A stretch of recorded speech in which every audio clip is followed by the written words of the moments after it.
nanti boleh menyusul.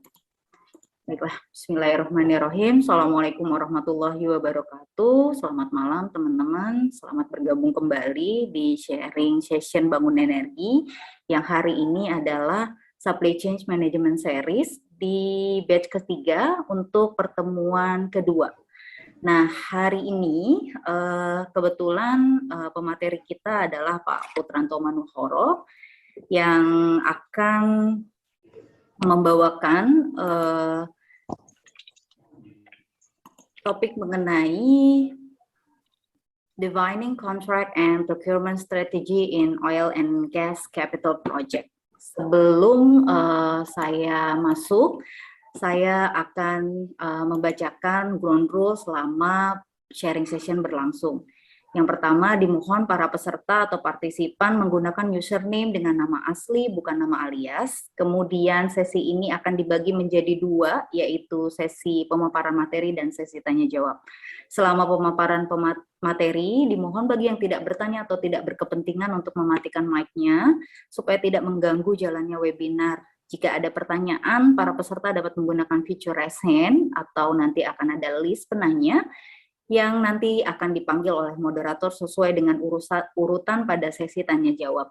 Pada sesi Q&A, para peserta diharapkan bertanya sesuai dengan tema sharing yang sedang berlangsung. Jika ada pertanyaan di luar tema, moderator mempunyai hak untuk memotong dan mengingatkan penanya untuk bisa bertanya pada sesi lain sesuai dengan tema sharing. Kemudian selama bertanya, mohon menggunakan bahasa yang sopan dan hindari penggunaan kalimat yang memicu sara, politik, dan debat kusir. Terakhir dari saya, selamat menikmati jalannya sharing. Kemudian sebelum itu saya akan memberikan dulu profil sekilas pemateri malam ini, yaitu Pak Putranto Manuhoro. Beliau menyelesaikan education-nya di Chemical Engineer in Gas and Petrochemical University of Indonesia, kemudian melanjutkan di Master of Science Gas Industrial Engineering University de Design as Technology de Lille, France.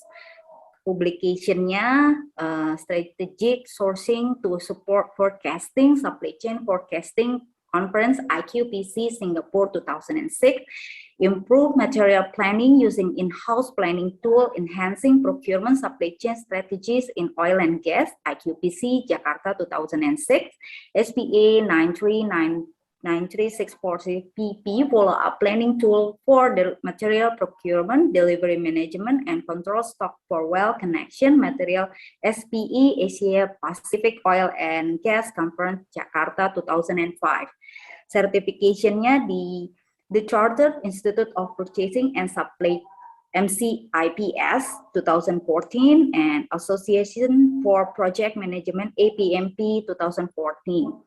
Kemudian kurang lebih experience-nya di 17 tahun di contract and procurement, pengalamannya mungkin lebih banyak di perusahaan oil and gas, yang saat ini pun di oil and gas, dan untuk lebih jelasnya monggo di search saja profil beliau di LinkedIn.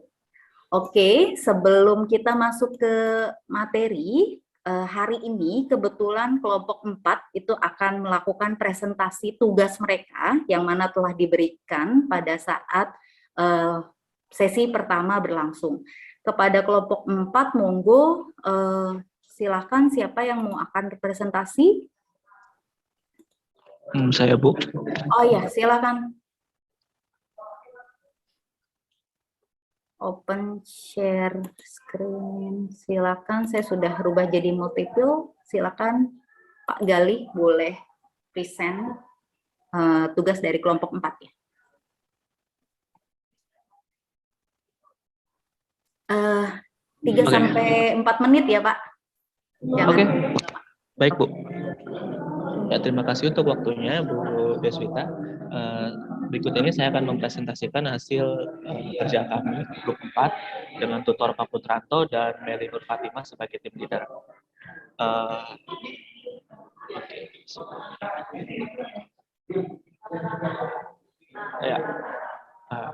Jadi dalam tugas kemarin itu kami karena merupakan grup dengan nomor genap, maka kami diberi tugas untuk menganalisa kasus tersebut dengan menggunakan metode TECOP, yaitu technical, economical, komersial, operasional, dan political. Kemudian dari sektor teknikal itu kami dapat menarik 3 kaus, di mana pertama adalah kendala dari kualitas alat yang rendah, kedua yaitu adalah kesulitan untuk mendapatkan kontraktor yang berpengalaman, dan yang ketiga adalah mengenai kurangnya peralatan dan lemahnya manajemen kontrol. Nah, di mana untuk mitigasinya itu dari poin pertama yaitu mencari industri yang capable dalam hal supply material dan peralatan, kemudian menggunakan jasa konsultan untuk mengawasi pekerjaan serta pembenahan dari sisi manajerial kontraktor. Kemudian berikut adalah dari matriks risk assessment yang telah kami analisa untuk bagian teknikal, di mana permasalahan equipment yang membutuhkan maintenance lebih sering itu memiliki nilai resiko yang paling tinggi, yaitu sebesar 20. Kemudian disusul oleh terhambatnya pengerjaan proyek dengan nilai 16, serta kesalahan dari spek alat dan proses pengerjaan yang tidak sesuai dengan resiko medium 12. Kemudian dari sektor ekonomikal, kami dapat menarik 3 kaus penyebab, yaitu pertama adalah permasalahan suplai material dari dalam negeri, kedua adalah hambatan masuk pasar yang tinggi serta adanya krisis ekonomi nasional, ketiga adalah tidak adanya suplai lokal untuk equipment yang rumit serta package unit seperti rotating dan electrical. Nah, kemudian untuk matriks risk assessment yang telah kami analisa, didapat bahwa permasalahan pembangunan plant dan produksi yang tertunda karena kekurangan supply memiliki resiko paling tinggi, yaitu nilai 16, dan pembatalan kontrak juga memiliki resiko yang tinggi dengan nilai 16, dan resiko paling rendah adalah kurangnya pasokan equipment untuk memenuhi working package dengan nilai resiko 12. Kemudian untuk aspek komersial, kami mendapatkan 2 kaus, di mana kaus pertama adalah permasalahan pada pasar LNG yang sedang dalam tekanan, di mana banyak plan lain yang akan membangun pabrik dalam 1-2 tahun ke depan, serta permasalahan kedua yaitu Pulau Jawa yang memiliki beberapa industri besar yang bisa mensuplai material dan peralatan baja, tidak memiliki pasokan stok yang cukup untuk memenuhi kebutuhan pembangunan di Mandau Project tersebut. Nah, ini kemudian untuk risk assessment matrix yang telah kami analisa, di mana resiko tertinggi adalah dari permasalahan kesulitan pasokan material, serta untuk yang resiko paling rendah adalah persaingan pasar yang semakin ketat. Kemudian untuk dari aspek operasional, kami dapat menarik 3 kaus, di mana kaus pertama adalah keterbatasan suplai material, dan kedua adalah pembangunan plant yang dilakukan di non-kawasan industri Singkawang, serta yang ketiga adalah permasalahan logistik infrastruktur di daerah pendirian plant yang tidak memadai. Dari sektor operasional ini, kami dapat menarik nilai risk ratingnya berdasarkan matriks, dengan nilai resiko tertinggi adalah ketidakadanya cadangan alat ketika rusak atau perlu maintenance dengan nilai risiko 16, kemudian permasalahan utilitas yang tidak terpenuhi dengan nilai risiko 12, serta risiko paling rendah adalah tentang transportasi bahan baku, produk, dan material yang terhambat. Kemudian selanjutnya untuk aspek politikal, kami dapat menarik 2 kaus, di mana kaus pertama adalah permasalahan dengan pemerintah daerah setempat yang meminta mempekerjakan pekerja lokal sebanyak 30%. Kemudian permasalahan dengan kepala desa sekitar yang meminta untuk dilibatkan dalam proyek. Untuk mitigasinya dapat dilihat di PPT ini. Kemudian dari analisa risk assessment matrix-nya, resiko tertinggi yaitu adalah berkurangnya jumlah pekerja dari luar daerah yang memiliki kompetensi lebih baik, dan kemudian resiko yang lebih rendahnya adalah terdapat selisih kepentingan antara perusahaan dan warga desa sekitar plant.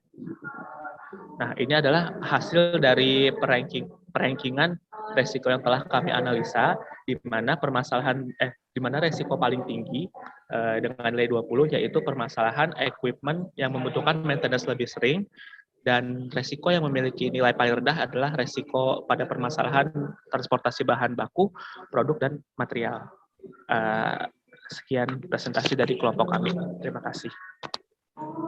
Terima kasih. Kebetulan Mbak Re tidak hadir, jadi nggak mungkin saya minta minta minta feedback dari Pak Po karena Pak Po sendiri tutor dari kelompok ini. Jadi mungkin Mbak Re sudah mereview karena kebetulan Mbak Re yang pilih kelompok 4 untuk presentasi. Kemudian lanjut saja Pak Po, kita masuk ke pemateri. Terima kasih untuk kelompok 4. Seperti yang diingat Pak Po, tugas ini nggak ada salah dan benar ya Pak. Jadi intinya kembali ke teman-teman bagaimana nanti membuat analisanya. Oke, kita lanjut langsung ke materi. Silakan Pak Po. Oke, selamat malam. Bismillahirrahmanirrahim. Terima kasih untuk grup 4 yang udah presentasi tugas pertama dari pertemuan kita yang 2 minggu yang lalu. Kalau dilihat dari jawabannya, ya paling nggak yang paling penting kan di situ adalah para peserta udah bisa menggunakan meta language untuk mendefinisikan resiko, kemudian juga at least sekarang udah bisa baca risk assessment matrix dan menentukan di mana criticality dari definisi resiko yang sudah disebutkan. Nah, sebelum hari ini kita akan kenapa saya sharingnya, tunggu sebentar, saya share yang screen. Oke, saya salah. Oke.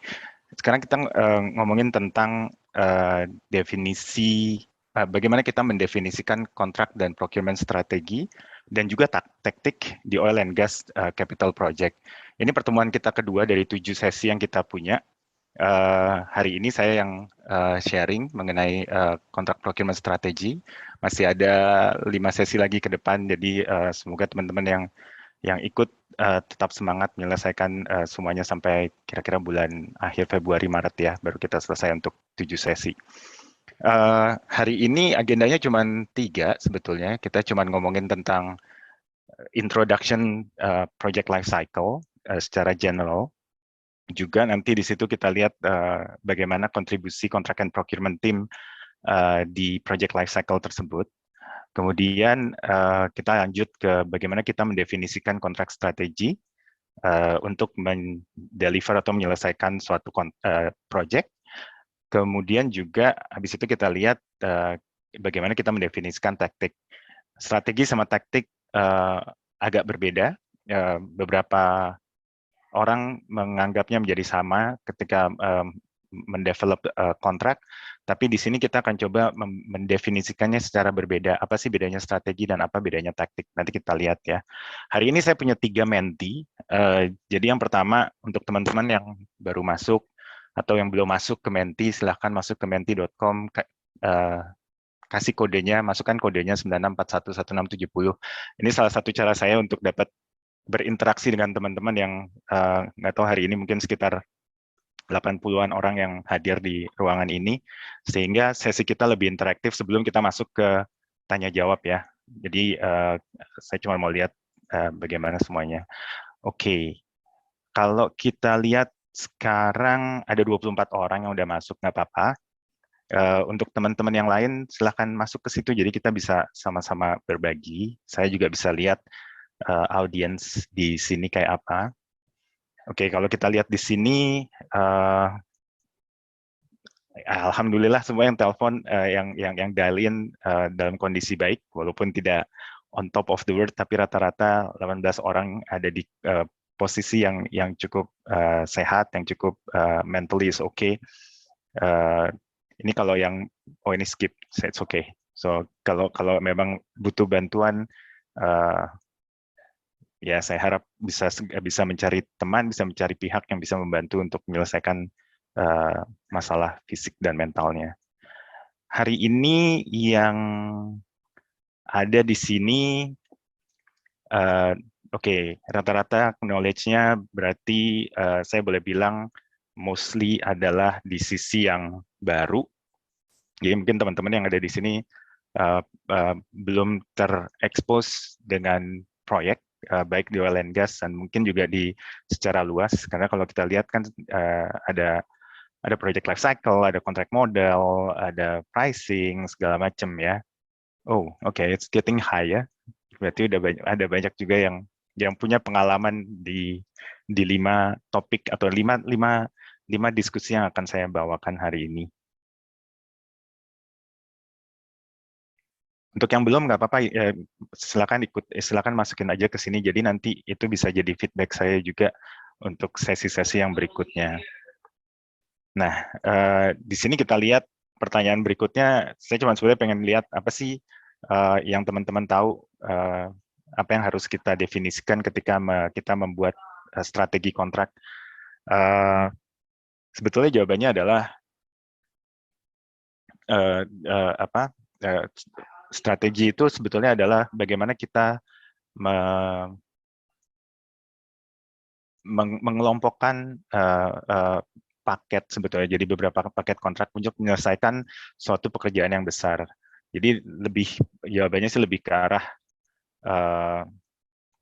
arah scoping. Walaupun agreement ini emang benar juga sih, emang at the end of the day semua yang namanya kontrak, strategi dan taktik at the end of the day adalah bentuknya agreement ya. Jadi nggak ada yang salah juga di situ. Kemudian kalau apa yang beda taktik, menarik, paling besar adalah I don't know, it's fine. Emang kita di sini untuk sharing, untuk berbagi. Jadi nanti kita lihat gimana ceritanya, apa sih taktik itu ya. Oke.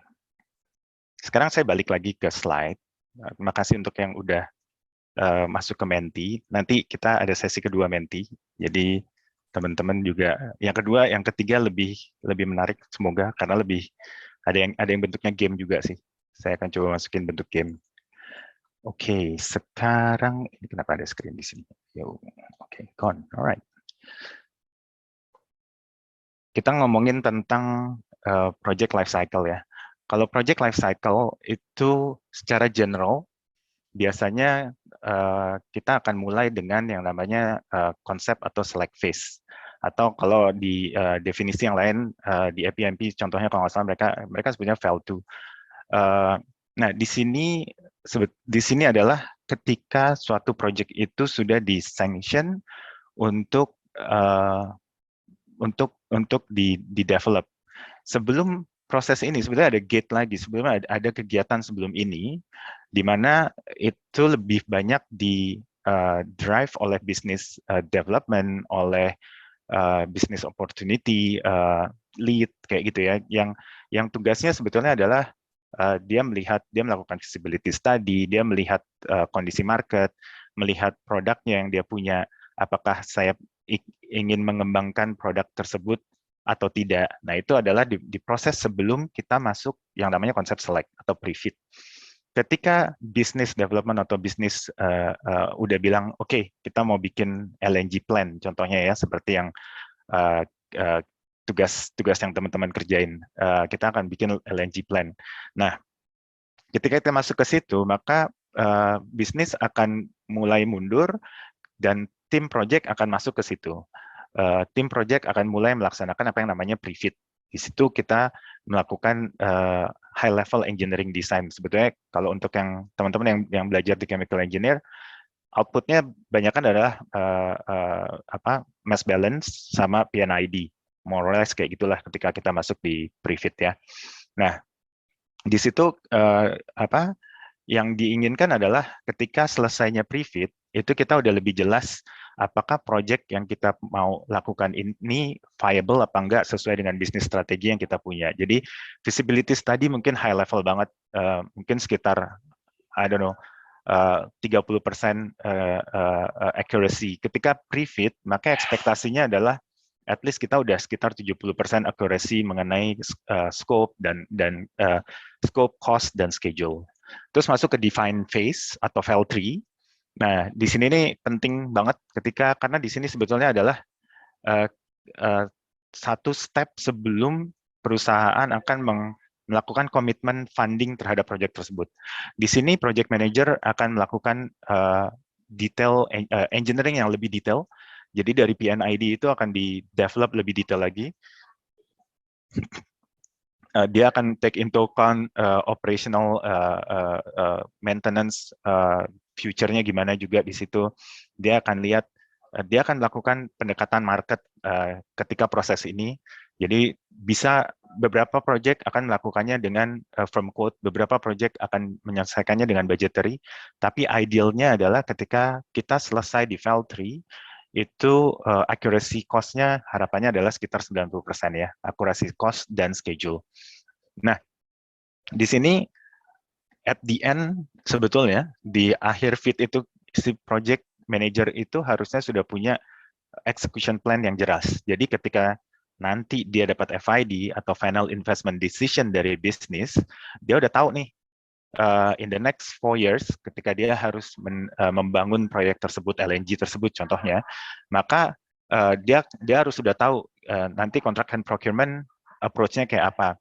Nanti saya butuh quality approach-nya kayak apa. Mungkin data centricity atau digitalization yang harus kita pakai bentuknya apa. Itu harus udah firm di ketika selesai di FEL 3. Nah, ketika selesai FEL 3 atau fit selesai, itu biasanya bisnis akan melakukan review, melakukan kembali review ulang, oh ini cost untuk menyelesaikan proyeknya sekitar berapa billion dollar, selesainya dalam sekian tahun, match nggak dengan market expectation-nya, gitu kan. Kalau nanti terlambat, apakah investment return-nya akan sama apa enggak. Nah, itu akan di-decide di situ, dan ketika masuk, maka kita masuk ke yang namanya execution. Di dalam execution tersebut ada commissioning at the end, kemudian di handover ke operation. Dan operation akan melakukan operation, ongoing support, maintenance, whatnot. Kemudian habis itu, terakhir, ketika life cycle-nya selesai, maka ada termination, di mana kita melakukan yang namanya disposal, kemudian juga reinstatement dari suatu fasilitas tersebut. Maupun onshore maupun offshore, dua-duanya sama. Kita punya yang namanya tanggung jawab untuk mengembalikan fasilitas yang sudah kita bangun ke kondisi yang asal, ya. Itu project stages. Jadi dari konsep, select, defense, segala macam. Terus sekarang kita mau lihat nih, CP ngapain aja sih? Oh ya, sorry. Ini satu nih yang lumayan penting nih.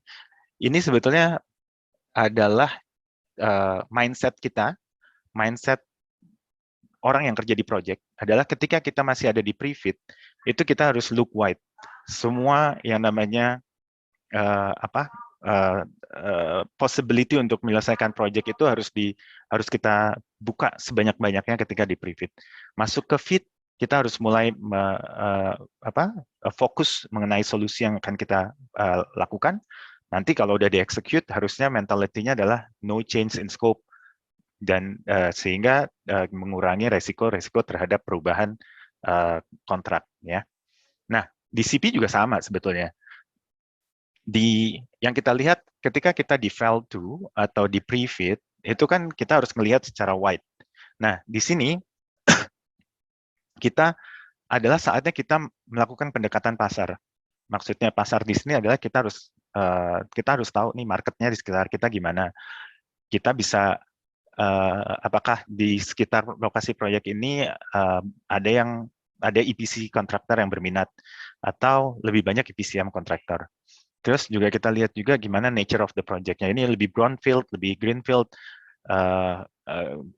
grassroots refinery, contohnya kayak yang di Tuban, atau lebih ke brownfield kayak yang kita punya di Balikpapan. Nah, itu mungkin pendekatannya akan berbeda dalam sisi contracting. Tapi untuk CP adalah di sisi ini kita harus look wide, kita harus cari, understand market condition-nya gimana, siapa player yang ada di sekitar situ, hambatan apa atau challenge apa yang ada di situ, contohnya seperti local content, atau challenge mengenai environment, mungkin dia ada di sensitive area. Nah, resiko-resiko tersebut harus kita lihat. Ketika kita masuk ke define phase, itu di awal, bahkan beberapa project itu kontrak strategi diselesaikan at the end of select phase. Tapi kalau nggak pun nggak apa-apa sebetulnya. Kontrak strategi bisa kita selesaikan di awal fit proses, ya. Kita harus tahu kita mau ngapain nih. Nah, strateginya gimana, kemudian kita taktiknya gimana. Dan selama define phase itu, FEL 3, kita melakukan yang namanya execution. Jadi, sourcing activity untuk dapat 10% firm quote, itu untuk dapat 10% accuracy, itu banyak kan dipakai di define phase. Tapi tergantung kontrak strategi yang kita punya juga. Ada beberapa yang bilang nanti tendering prosesnya kita lakukan di execute phase ketika semua scope definition-nya lebih jelas. Boleh. Tapi ada juga yang bilang ada beberapa barang yang akan masuk ke critical path. Kalau kita nggak beli sebelum FID, schedule project-nya akan extended. Instead of 3 tahun mungkin harus 5 tahun. Nah, pembelian itu harus dilakukan sebelum FID. Boleh. Jadi itu semua adalah diskusi antara contract procurement dan project manager untuk menentukan lagi strategi dan taktik dari tiap paket yang kita punya, kapan kita mau tender, kapan kita mau award, dan bagaimana bentuknya. Nah, itu nanti terjadi di define phase. Kita menentukan strategi tersebut. Eksekusinya bisa di-define, bisa di-execute phase. Ya. Nah, ini sebetulnya saya cuma mau cerita mengenai contract procurement process in general. Jadi kalau apapun lah sebetulnya ya, nggak hanya di project sebetulnya. Kalau yang ini sesuatu yang biasanya teman-teman akan melihat tiap kali kita punya ITT, kita punya sourcing package, sebetulnya apa sih yang harus dilakukan sama CP? CP itu contract and procurement, bukan admin. Kita secara profesi adalah bertanggung jawab untuk nomor satu sebetulnya adalah kita memitigasi resiko dari third party. Makanya tugas pertama teman-teman adalah kemarin belajar untuk melihat resiko, ya, melihat challenge. Karena tugas kita sebetulnya adalah memitigasi resiko. Nah, gimana memitigasi resiko tersebut? Kita bekerja bareng sama bisnis untuk pertama adalah mengetahui demand dan specification. Kita harus tahu nih end user-nya butuhnya apa. Nah, dari situ, dari CP, dari contract and procurement, kita akan melakukan early involvement, early market assessment. Kita ngomong sama market, RFI, request for information, apapun boleh dilakukan. Habis itu, ketika kita udah tahu informasi mengenai market, kita duduk bareng lagi sama end user, kita define taktik sama strategi. Ini mau diapain? Marketnya kayak gini nih. Ternyata cuma ada 1 atau 2 orang yang bisa. Apakah kita single source atau kita tender antar berdua?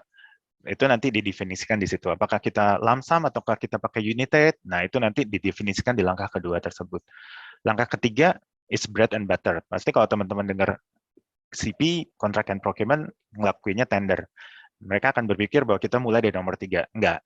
Nomor 3 itu adalah di tengah-tengah. Jadi ketiga adalah kita keluar ke market, kita melakukan tender, dan kita menyeleksi kontraktor. Nomor 4 adalah award and mobilization, di mana kita menentukan pemenang dari tender, tanda tangan kontraknya, kemudian kita melakukan kick-off meeting.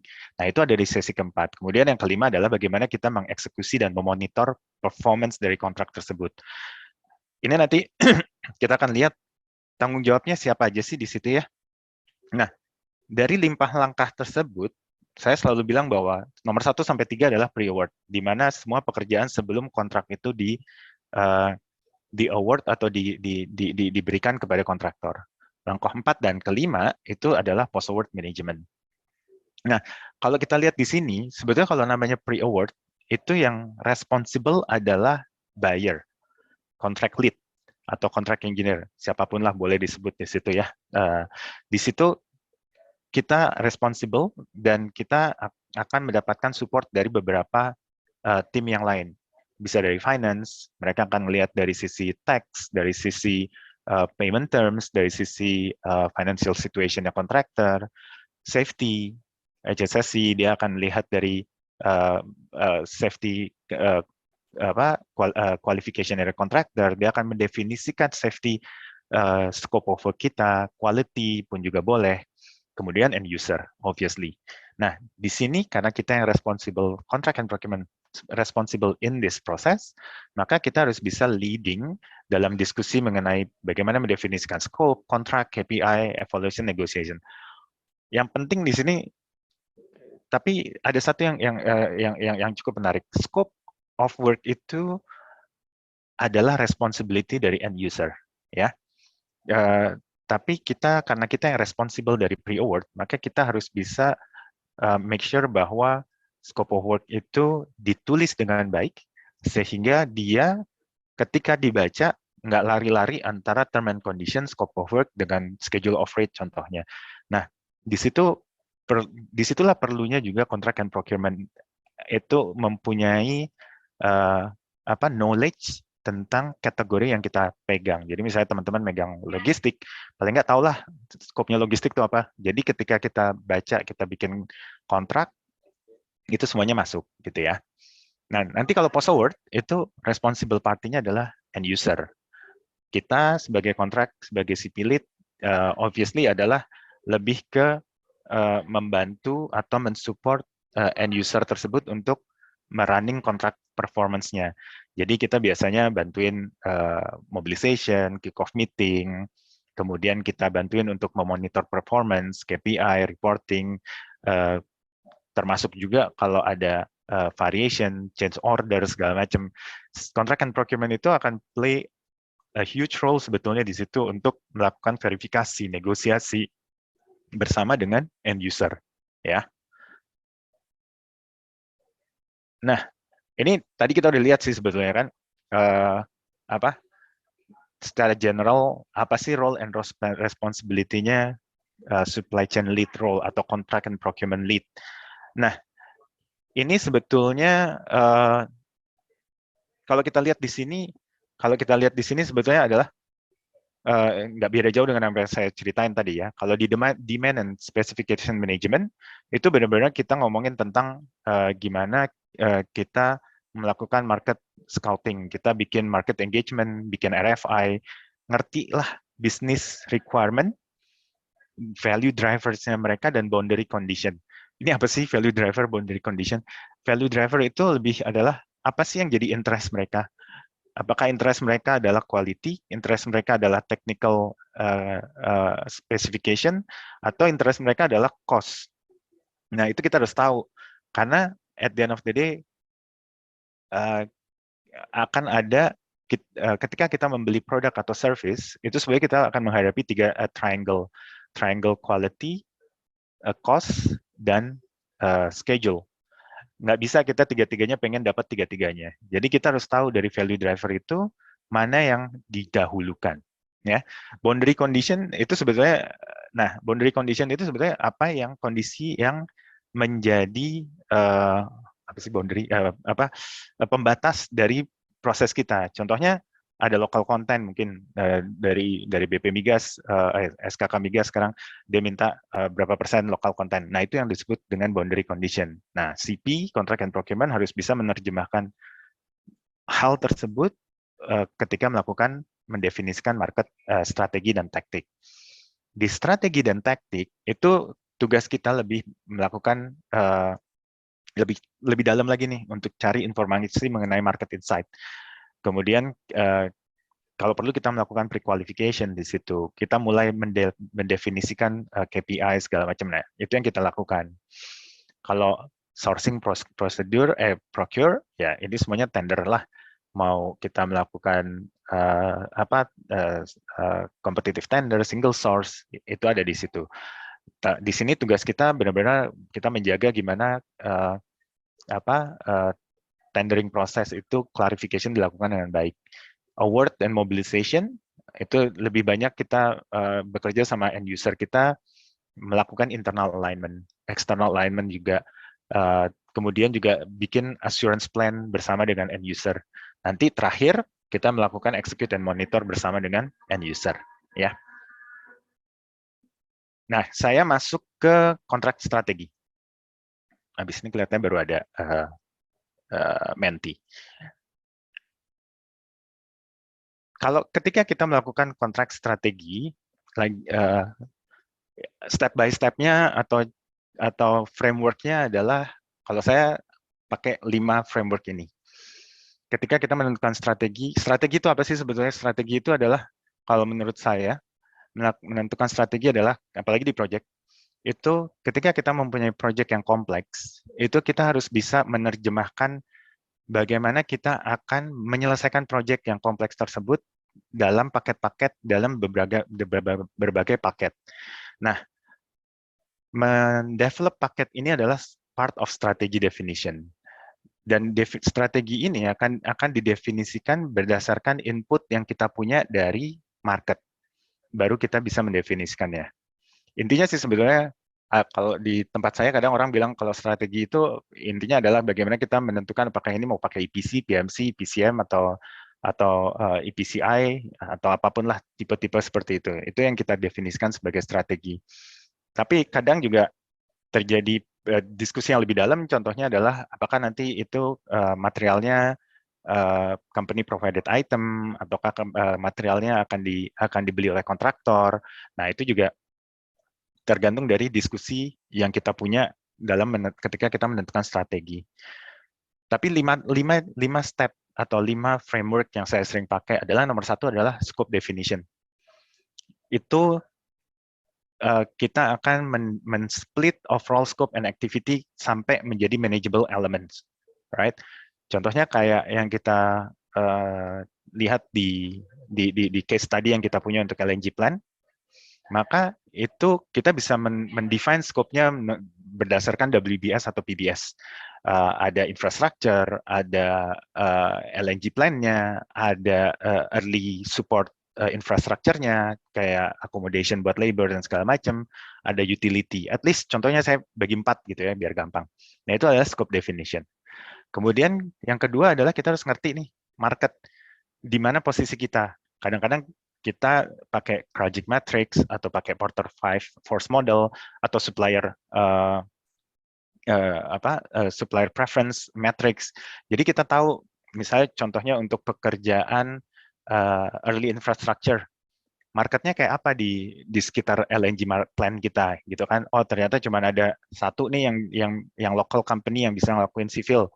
Nah, mengerti mengenai pilihan tersebut, ketika kita menentukan strategi, kita bisa mikir apakah kita mau pakai dia, kita harus pakai dia, atau kita bisa nggak pakai dia. Nah, gimana caranya supaya kita nggak pakai dia? Nah, itulah caranya kita mendefinisikan strategi. Best practice di sini lebih ke belajar dari proyek-proyek yang lain, ya. Terutama kalau teman-teman bekerja di suatu perusahaan besar yang sudah melakukan proyek banyak di mana-mana di seluruh dunia, atau mungkin di seluruh Indonesia pun, it's okay, tapi sudah melakukan beberapa banyak proyek. Nah, itu kita melakukan bisa obviously adalah lesson learned, best practices. Apa sih yang udah dilakukan proyek sebelumnya? Jadi supaya proyek itu tidak dilakukan, kita nggak reinvent the wheel dari start terus-terusan, gitu ya. Yang keempat, kita ngerti boundary condition-nya. Kita tahu resikonya apa, limitation-nya apa. Contohnya kayak yang di LNG plant kita, limitasinya kita punya local content. Kita punya requirement dari local government untuk mempekerjakan pekerja lokal di situ. Kita punya boundary condition adalah perusahaan yang akan membangun LNG plant tersebut punya kerjasama dengan market international. Nah, informasi tersebut kemudian akan membantu kita untuk mendefinisikan strategi, ya. Agak abstrak, tapi nanti kita lihatlah. Semoga ngejawab. Nah, ini introduction nih buat project matrix sama buyer supplier relationship. Ini banyak di mana-mana, teman-teman kalau Google pasti langsung dapat banyak banget yang udah ngebahas, tapi saya tetap pengen at least 30 detik di sini. Bahwa ini penting. Kenapa penting? Karena untuk contract and procurement professional, menggunakan project matrix sama buyer supplier relationship itu bisa ngebantu kita juga selain mengetahui mendefinisikan strategi yang kita pengen gunakan untuk mendekati market, tapi juga ngebantu kita untuk melakukan prioritasi pekerjaan. Jadi contohnya gini, kalau kita melakukan tender atau kita mempunyai requirement di mana itu sebetulnya adalah sesuatu yang standar produk yang bisa pakai inventory. Contohnya kita beli gasket atau stud and bolt, ya. Nah, instead of kita bikin tender tiap saat segala macam, itu karena itu adalah bentuknya rutin dan non-critical, dan kebanyakan pasti bentuknya adalah marketnya cukup kompetitif, ya kenapa nggak kita melakukan long term contract, contohnya kayak gitu. Jadi habis itu selesai 3 tahun kita nggak akan ngelakuin tender lagi. Itu kayak gitu beberapa cara untuk membantu kita memprioritaskan pekerjaan. Tapi kalau di sini untuk di project sebetulnya kita akan melihat paket-paket tersebut mana sih yang kita bisa definisikan sebagai critical and strategic. Nah, di sini adalah paket-paket yang harus kita lihat secara detail apa strategi yang kita harus lakukan, bagaimana pendekatan market yang akan kita lakukan. Contohnya kalau di LNG plan, misalnya kita harus mikir gimana kita mau beli untuk cryogenic modulnya. It's critical, strategic, dia nyawanya dari LNG plant tersebut. Nah, kita harus mendefinisikan di situ. Sedangkan kalau misalnya kita ngomongin tentang nut and bolt and gasket, nggak usahlah kita mikirin strateginya kayak apa, karena itu rutin lah. Nah, kita harusnya udah punya suatu pendekatan generik di situ. Yang kedua adalah buyer supplier relationship. Ini juga penting nih di sini adalah ketika kita tahu market kita itu kayak apa, nah pendekatan kita bisa berbeda. Contohnya adalah kalau kita punya market yang kontraktor yang menganggap kita sebagai strategic partner, maka negosiasinya akan lebih akan berbeda caranya dengan misalnya contohnya adalah yang captive seller, di mana dia pokoknya pengen dapat bisnis dari kita. Berarti kita di upper hand, pasti akan berbeda. Kita bisa jual mahal segala macam. Tapi kalau di strategic mungkin akan beda. Nah itu matrix ini akan membantu kita untuk mendefinisikan pendekatan tersebut. Saya ambil beberapa contoh untuk contracting strategy scenario yang sering saya pakai. Nggak semuanya saya bahas, saya cuma ambil 2. EPC sama EPCM karena ini paling banyak dipakai. Tapi banyak juga ada yang lain seperti PMC, ada EPCI, ada EPCC, ada segala macam turunannya dia lah. Ada IPMT segala macam ya. Nah, EPC itu apa sih? EPC itu adalah kontrak di mana si kontraktor itu akan mengeksekusi semua pekerjaan, engineering, procurement, dan construction. Dan dia akan memanage directly semua subkontrak dan vendors-nya. Jadi dia akan langsung beli atau melakukan subkontrak pekerjaan ke third party dan dia yang manage semua. Visibility dari company relatively akan lebih sedikit ya, akan lebih terbatas. Karena segala macam cost risk itu biasanya akan diambil oleh EPC. EPCM itu di lain pihak adalah suatu kontraktor yang bekerja dengan company, tapi dia tugasnya adalah banyak mengeksekusikan engineering dan procurement services, sedangkan dan construction management. Sedangkan makanya dia ada dotted line untuk construction management. Sedangkan contractually itu subkontrak dan vendor akan directly punya kontrak langsung dengan company. Nah, jadi kalau ada apa-apa, misalnya subkontraknya bikin defect, dia akan langsung bertanggung jawab kepada company. EPCM di sini hanya akan membantu memanage performance dari subkontraktor dan vendor. Jadi ada bedanya di sini, terutama di sisi resiko. Resiko di EPC akan lebih banyak menanggung resiko.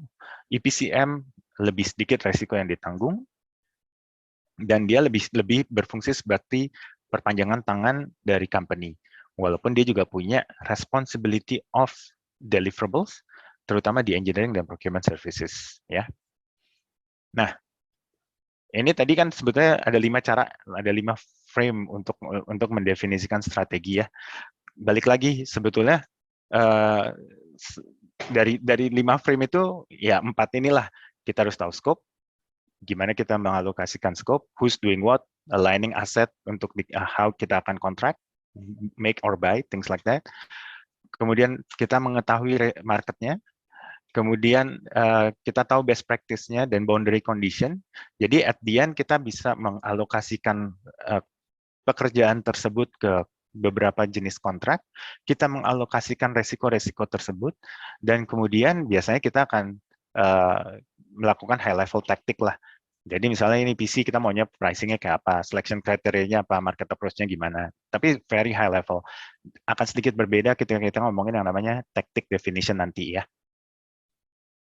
Ini contoh-contoh kontrak strategi di project. Jadi untuk pre-FEED itu ada bentuknya licensing, ada pre-FEED competition, ada pre-FEED kontrak doang, Terus kemudian di fit, ada fit competition. Bedanya apa sih? Kalau fit ini berarti satu kontraktor doang nih yang ngerjain satu fit. Kalau fit competition ini berarti ada dua company yang melakukan fit, yang kemudian at the end of the day salah satu akan dipilih dan akan melaksanakan pekerjaan kebanyakan sebagai EPC atau EPCC atau EPCI, ya. Kemudian di detail design ini banyaklah, ada yang namanya EPCI, IF, EPCI, EPCF, EPF.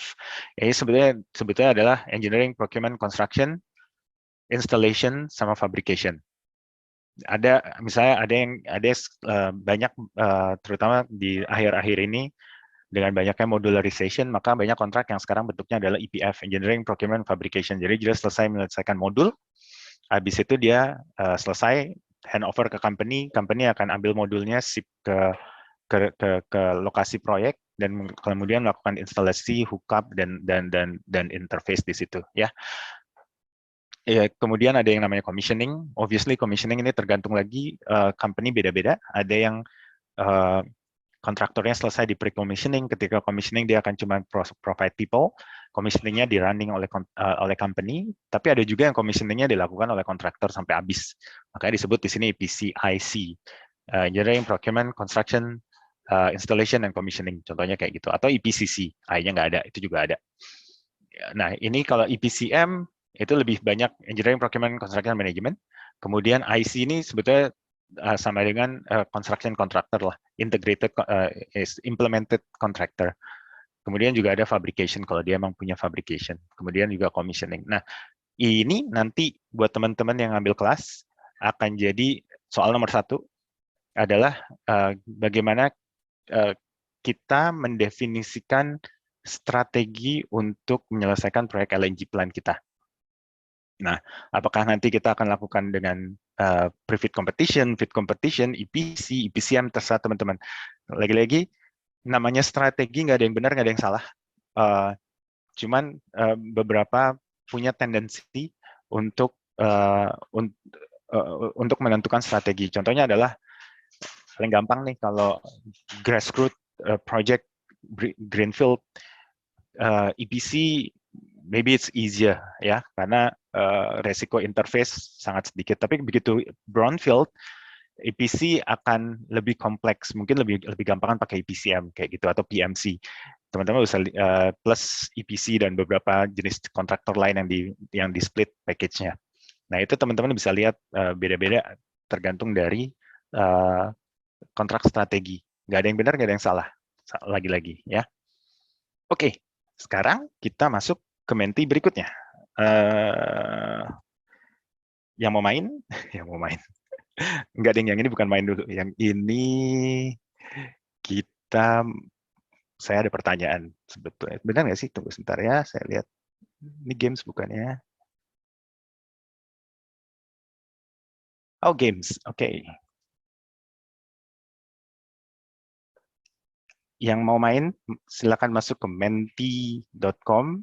Kodenya 8551. Saya share.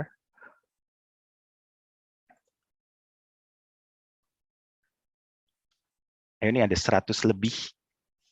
Paling nggak yang ikut main 30-an lah, 30%.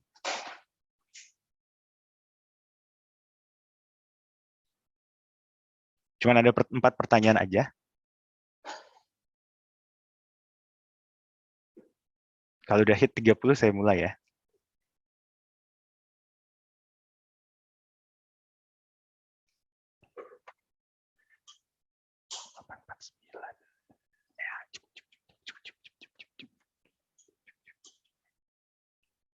Satu lagi sebelum saya mulai. Oke.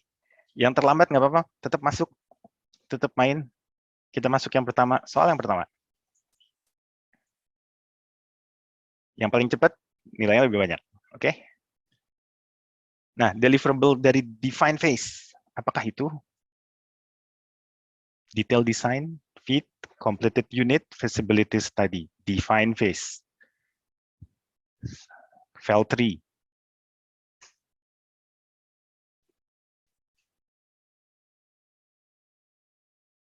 Nice.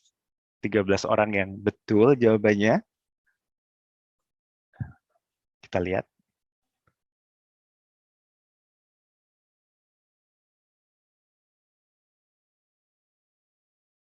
Kalau mau nama aslinya juga boleh ya.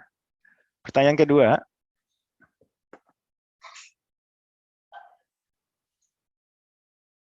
Kita mulai, 45 orang, let's go.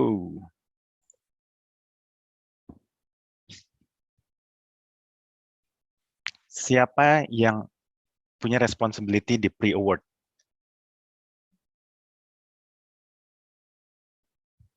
Harusnya 80% betul.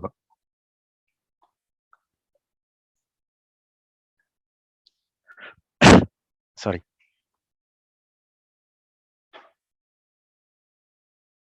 Yep, oke. Banyak yang betul. Pre-award adalah sebelum kontrak di award. Jadi si pilit yang punya responsibility di situ. Oke, kita lihat. Nice. Pertanyaan ketiga.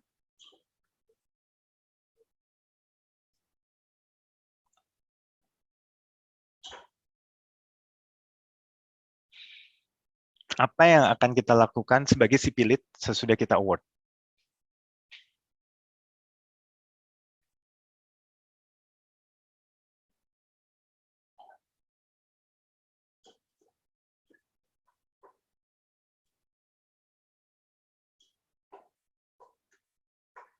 Oke, mungkin banyak yang betul.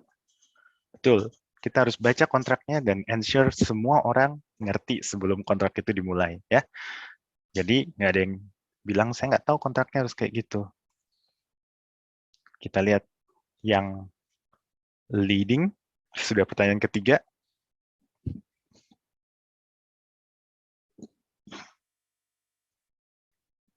Oke. Mr. PKS masih nomor 1. Berani. Pertanyaan terakhir. Gampang nih. Kontrak apa yang resikonya paling banyak di kontraktor? PMC, EPCM, EPC lump sum, fit reimbursable. Berapa kali ini saya bilang tadi?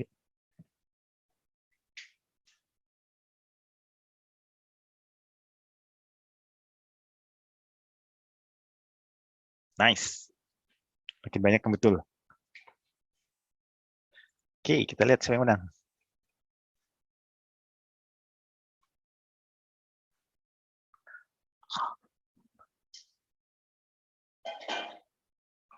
Wow, terkejar. Lalala yang menang.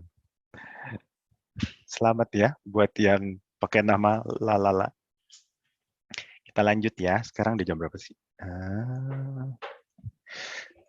Nggak ada hadiah. 8.53. Oke, kita masuk ke yang kedua.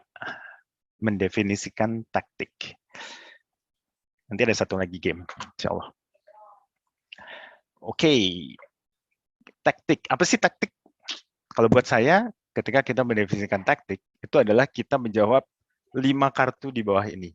Jadi kita udah punya scope nih, kita udah tahu kan tadi dari strategi yang di depan, kita udah bilang bahwa ini project kita bagi jadi early infrastructure, kita bagi dari LNG plant, kita bagi jadi utility dan segala macam. Kita udah tahu nih scope-nya. Nah, kemudian sekarang yang berikutnya adalah kita harus bisa ngejawab 5 lagi. Yang nomor 1 adalah gimana pricing insentifnya dari kontrak tersebut, gimana risk allocation-nya, term and condition. Yang namanya risk allocation lebih kita pasti akan lihatnya dari sisi term and condition. Kemudian kita lihat lagi gimana kita melakukan selection. Kriterianya apa nih? Secara teknikal sama komersial, apa yang harus kita pilih. Kemudian kita market approach-nya, mau tender atau mau negosiasi.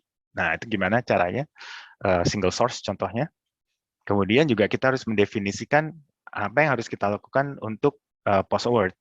Jadi di depan sebelum kontrak di award pun kita harusnya udah punya strategi, kita udah punya taktik. Nanti gimana ya saya akan memanage kontrak ini begitu sudah di award. Itu harus sudah didefinisikan di depan. Penting. Oke, kita masuk. Nah, tadi kita lihat Oke, ini salah nih. Ini harusnya selection supply chain tactic process. Title-nya salah, maaf ya. Tapi sebenarnya baliknya mirip-mirip. Karena buat saya juga ketika kita mendefinisikan strategi dan mendefinisikan teknik, approach-nya sama sebetulnya. Adalah kita nomor satu adalah kita harus ngerti scope-nya. Kita harus tahu, kita reconfirm lagi scope-nya. Benar nggak sih? Oke, ini udah sesuai dengan strategi nggak sih? Udah align dengan value driver-nya nggak? Nah, itu kita harus mendefinisikan lagi sebelum kita go into detail. Kemudian kita mengerti market-nya. Ketika kita sudah tadi udah definisi strategi, itu kan harusnya kemudian kita melakukan investigasi market yang lebih dalam lagi. Kita ngomong lebih banyak ke kontraktor yang benar-benar bisa melakukan pekerjaan tersebut. Contohnya, waktu di awal kita mungkin akan bicara dengan engineering kontraktor yang bisa melakukan EPCM dan EPC. Ya. Terus kemudian sesudah strategi kita definisikan bahwa saya mau pakai EPC, ya udah EPCM nggak usah diajak ngomong lagi kan. Kita ngomong sama EPC kontraktor, kita tahu kemampuan dia, financial, technical, people, resource, segala macam. Nah, kita shortlist, kita lakukan pre-call. Nah, itu kita jadi tahu di situ. Kita bahkan kalau perlu juga kita tanya pricing preference-nya apa, segala macam kalau kita mau terbuka. Bahkan di beberapa proyek saya melakukan early engagement sampai saya bertanya execution strategi preference, execution strategi kalian itu kayak apa? Karena saya punya proyek yang ternyata execution strateginya bisa berbeda-beda, pendekatan kontraktor akan beda-beda. Nah, di situ kita ternyata kita banyak dapat ilmu juga di situ ya.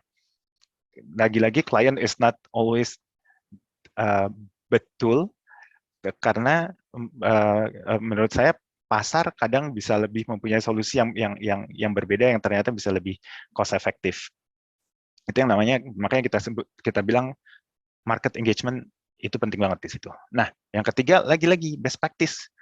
Kita udah milih nih EPC. Kita cari lagi nih, apa sih best practice-nya di situ? Lesson learn-nya kita dengar, oh kontraktor ini performance-nya dulu kayak gini, oke. Kenapa masalahnya?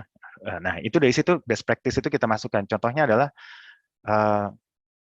oh dulu ada proyek mereka di award dengan konsorsium 2 company.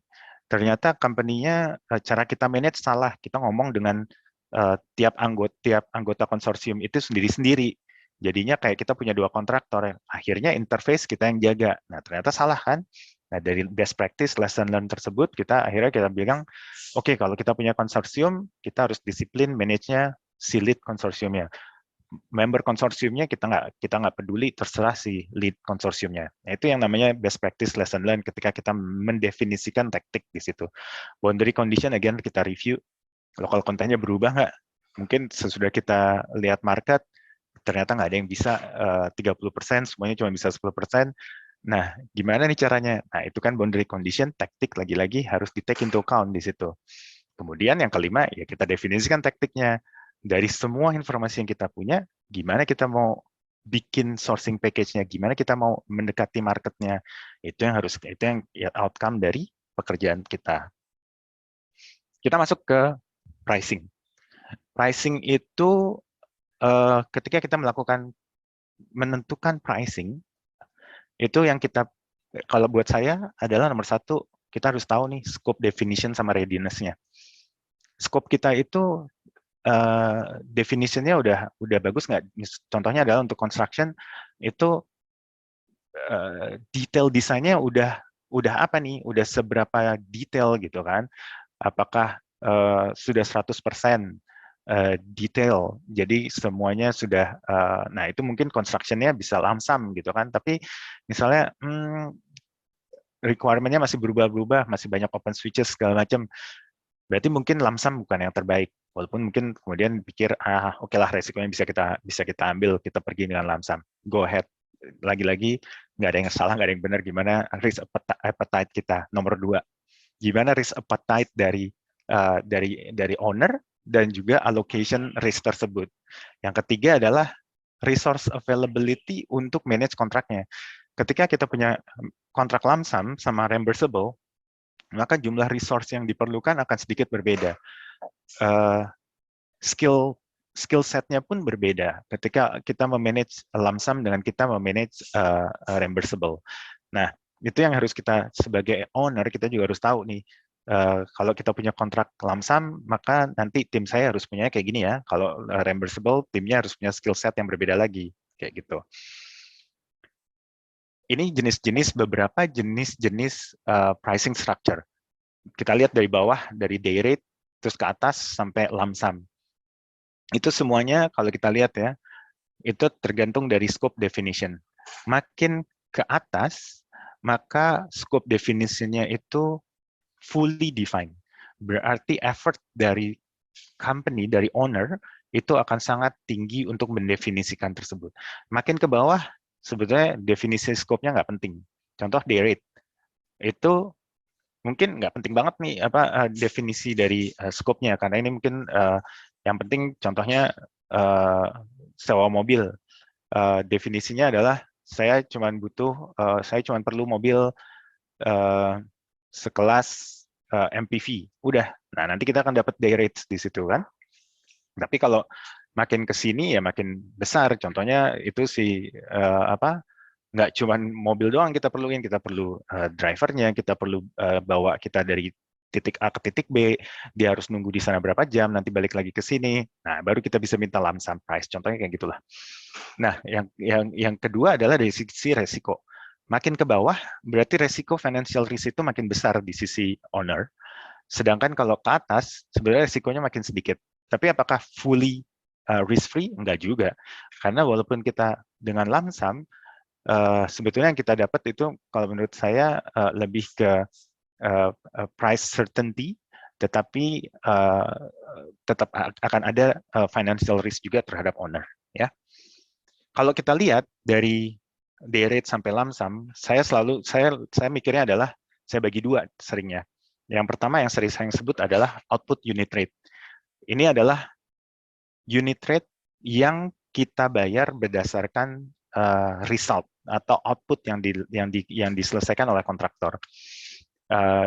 Itu bisa mulai dari unit rate, schedule of norms, bill of quantity, sama lump sum. Biar gampang buat teman-teman, kita mulai dari unit rate aja sama lump sum. Yang di tengah-tengah lupain aja. Nanti kalau teman-teman udah mulai punya experience yang dalam segala macam, kita bisa lihat itu bisa lebih ngerti lah apa sih bedanya itu ya. Kalau lump sum tuh benar-benar satu harga atau mereka sebutnya LSTQ, lump sum turnkey contract. Kontraktor itu responsible untuk menyelesaikan semua pekerjaan yang didefinisikan dari dalam scope of work dalam kontrak tersebut berdasarkan harga yang sudah disepakati. Kalau unit rate itu saya sering sebutnya adalah mini lump sum. Kenapa? Karena di unit rate itu adalah activity tersebut udah well defined. Contohnya adalah tapi kuantitinya belum didefinisikan. Contohnya adalah kita mau mengaspal jalan, ya. Nah, spesifikasi dari aspal tersebut, ketebalannya, jenis aspalnya, itu semua udah kita definisikan dengan baik. Cuman kuantitinya kita nggak tahu mau 1 kilo atau 10 kilo gitu kan. Nah, itu kita bisa pakai unit rate, bahwa untuk menyelesaikan per kilo harganya sekian. Nanti tinggal dikaliin aja berapa banyak gitu. Yang kedua adalah input unit rate, atau adalah rate yang kita bayar ke kontraktor berdasarkan effort yang dia lakukan untuk menyelesaikan suatu pekerjaan. Itu bisa dari day rate, kemudian time and material, kemudian cost plus, kemudian juga reimbursable plus incentive. Cost plus itu contohnya adalah kalau kontraktor beliin gasket buat saya, maka saya akan bayar at cost, berapa harga gasketnya, misalnya 100.000, plus a cost 10%.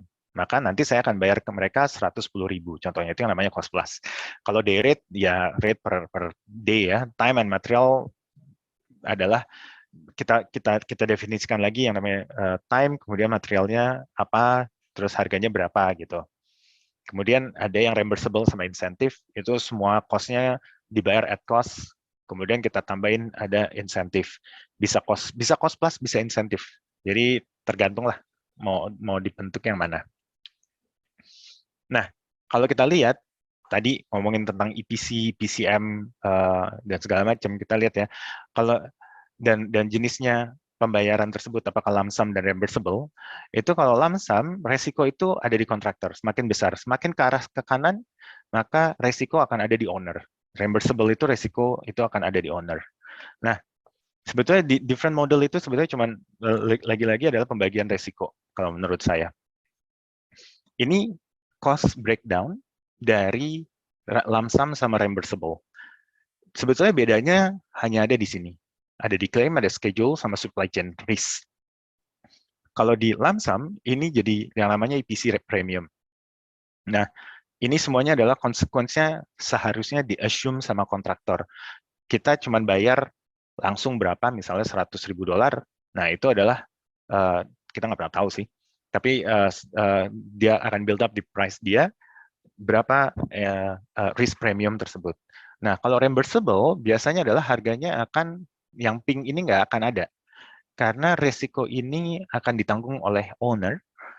Jadi kalau misalnya ada supply chain risk, ada keterlambatan barang, maka resiko tersebut ada di kita. Kita harus air freight, kita bayar segala macam. Nah, kalau mereka ada di mereka. Kalau mereka harus air freight, ya mereka yang bayar, kayak gitu ya. Tapi, nah, bedanya di sini adalah reimbursable, resiko ini ada di kita. Pertanyaan berikutnya adalah, apakah kita bisa memanage resiko tersebut? Kalau kita ngerasa bisa, maka kita bisa pergi dengan reimbursable. Kalau kita ngerasa, nggak bisa, saya nggak ngerti, ya mungkin memang lebih baik kita pergi dengan lump sum, contohnya gitu. Tapi kemudian ada effort berikutnya, definisi scope-nya harus benar ya. Kalau nggak, kalau definisi scope-nya nggak benar, itu adalah pintu yang sangat terbuka lebar untuk teman-teman dari kontraktor untuk melakukan klaim atau perubahan change order dari kontrak tersebut. Kemudian kita habis ngomongin price, kita ngomongin sedikit tentang insentif, bonus, sama malus. Insentif itu banyak, contohnya bisa lari ke schedule, bisa lari ke cost, bisa untuk operability, untuk quality, sama safety. Jadi, value driver apa yang company punya, yang kemudian kita pengen supaya kontraktor itu bisa menyelesaikan dengan baik. Contohnya, saya schedule driven project. Pokoknya saya pengen ini project selesai dalam setahun. Nah, mungkin kita akan melakukan bonus terhadap schedule, gitu kan. Atau value driver saya safety, pokoknya nggak ada LTI selama project ini. Nah, mungkin kita akan melakukan insentif terhadap safety. Itu tergantung dari company lagi, mau menggunakan insentif apa enggak. Di sini ada banyak different school of thought. Banyak orang yang bilang insentif doesn't work. Kalau kita baca beberapa review dari IPA benchmarking, mereka nunjukin bahwa insentif itu nggak berpengaruh besar sebetulnya terhadap performance. Tapi ada beberapa banyak orang yang percaya bahwa insentif itu bisa menginfluence behavior. Oke, permainan terakhir di Menti sebelum 3-4 slide saya terakhir. Teman-teman silakan masuk ke Menti tersebut. Terus kita tes tentang understanding dari pricing. Yang tadi kita ceritain ya, tentang lump sum, tentang reimbursable, segala macam. Silakan masuk ke 99787121.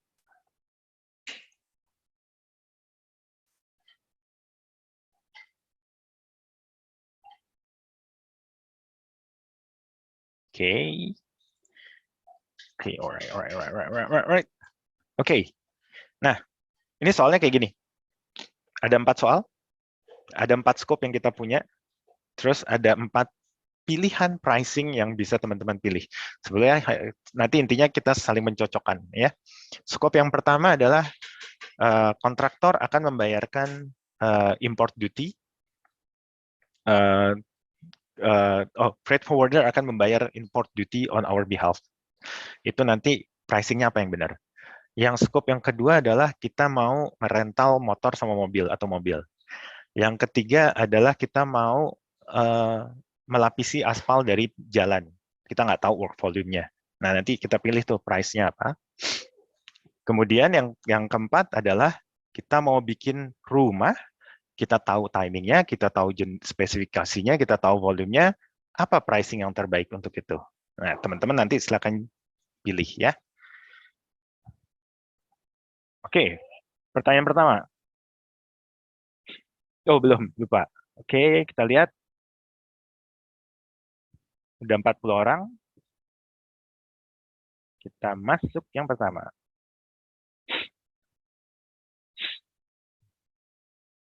Import duty. Apa yang harus kita pilih?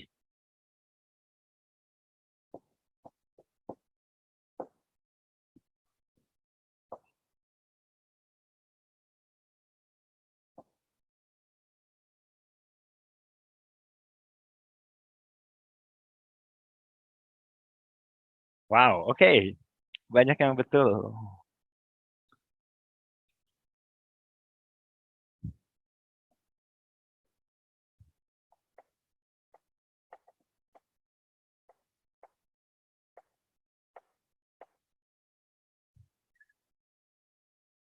Pertanyaan kedua. Kalau udah dipilih berarti nggak akan muncul lagi ya jawaban itu. Jangan dipilih lagi maksudnya.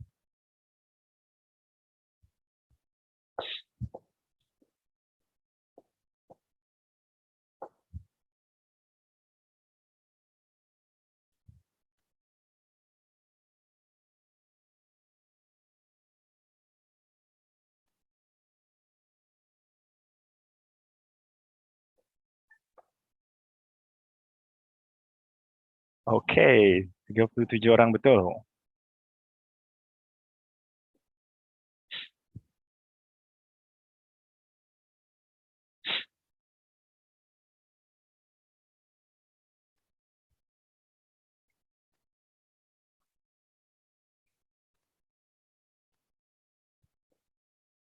Pertanyaan ketiga.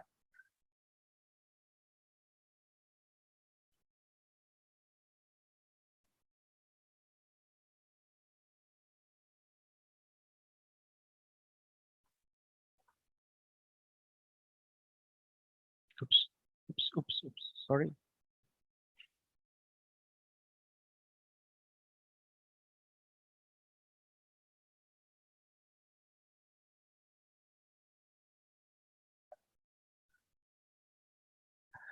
Oke, banyak yang betul.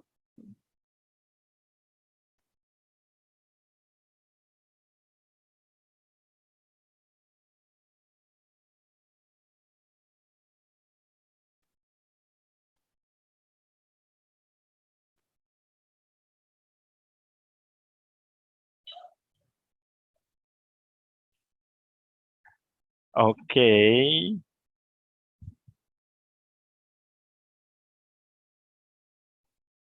Pertanyaan terakhir. Harus sudah tahu semua dong. Harus betul semua.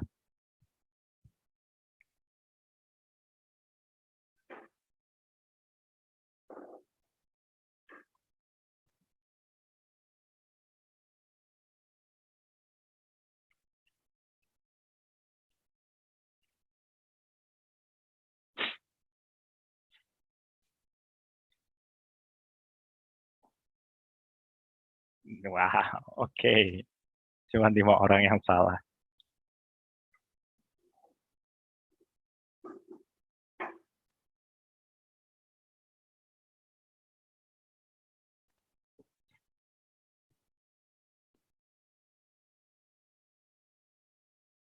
Mantap.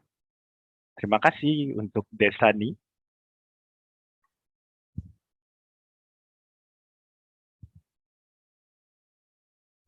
Oke, tunggu sebentar.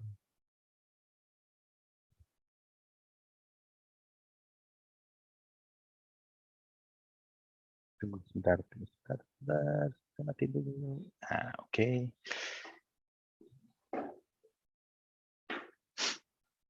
Oke. 15 menit lagi ya, kira-kira 4 slide lagi. Oke. Saya sekarang ngomongin, tadi kita udah ngomongin price, kita udah ngomongin insentif, di taktik.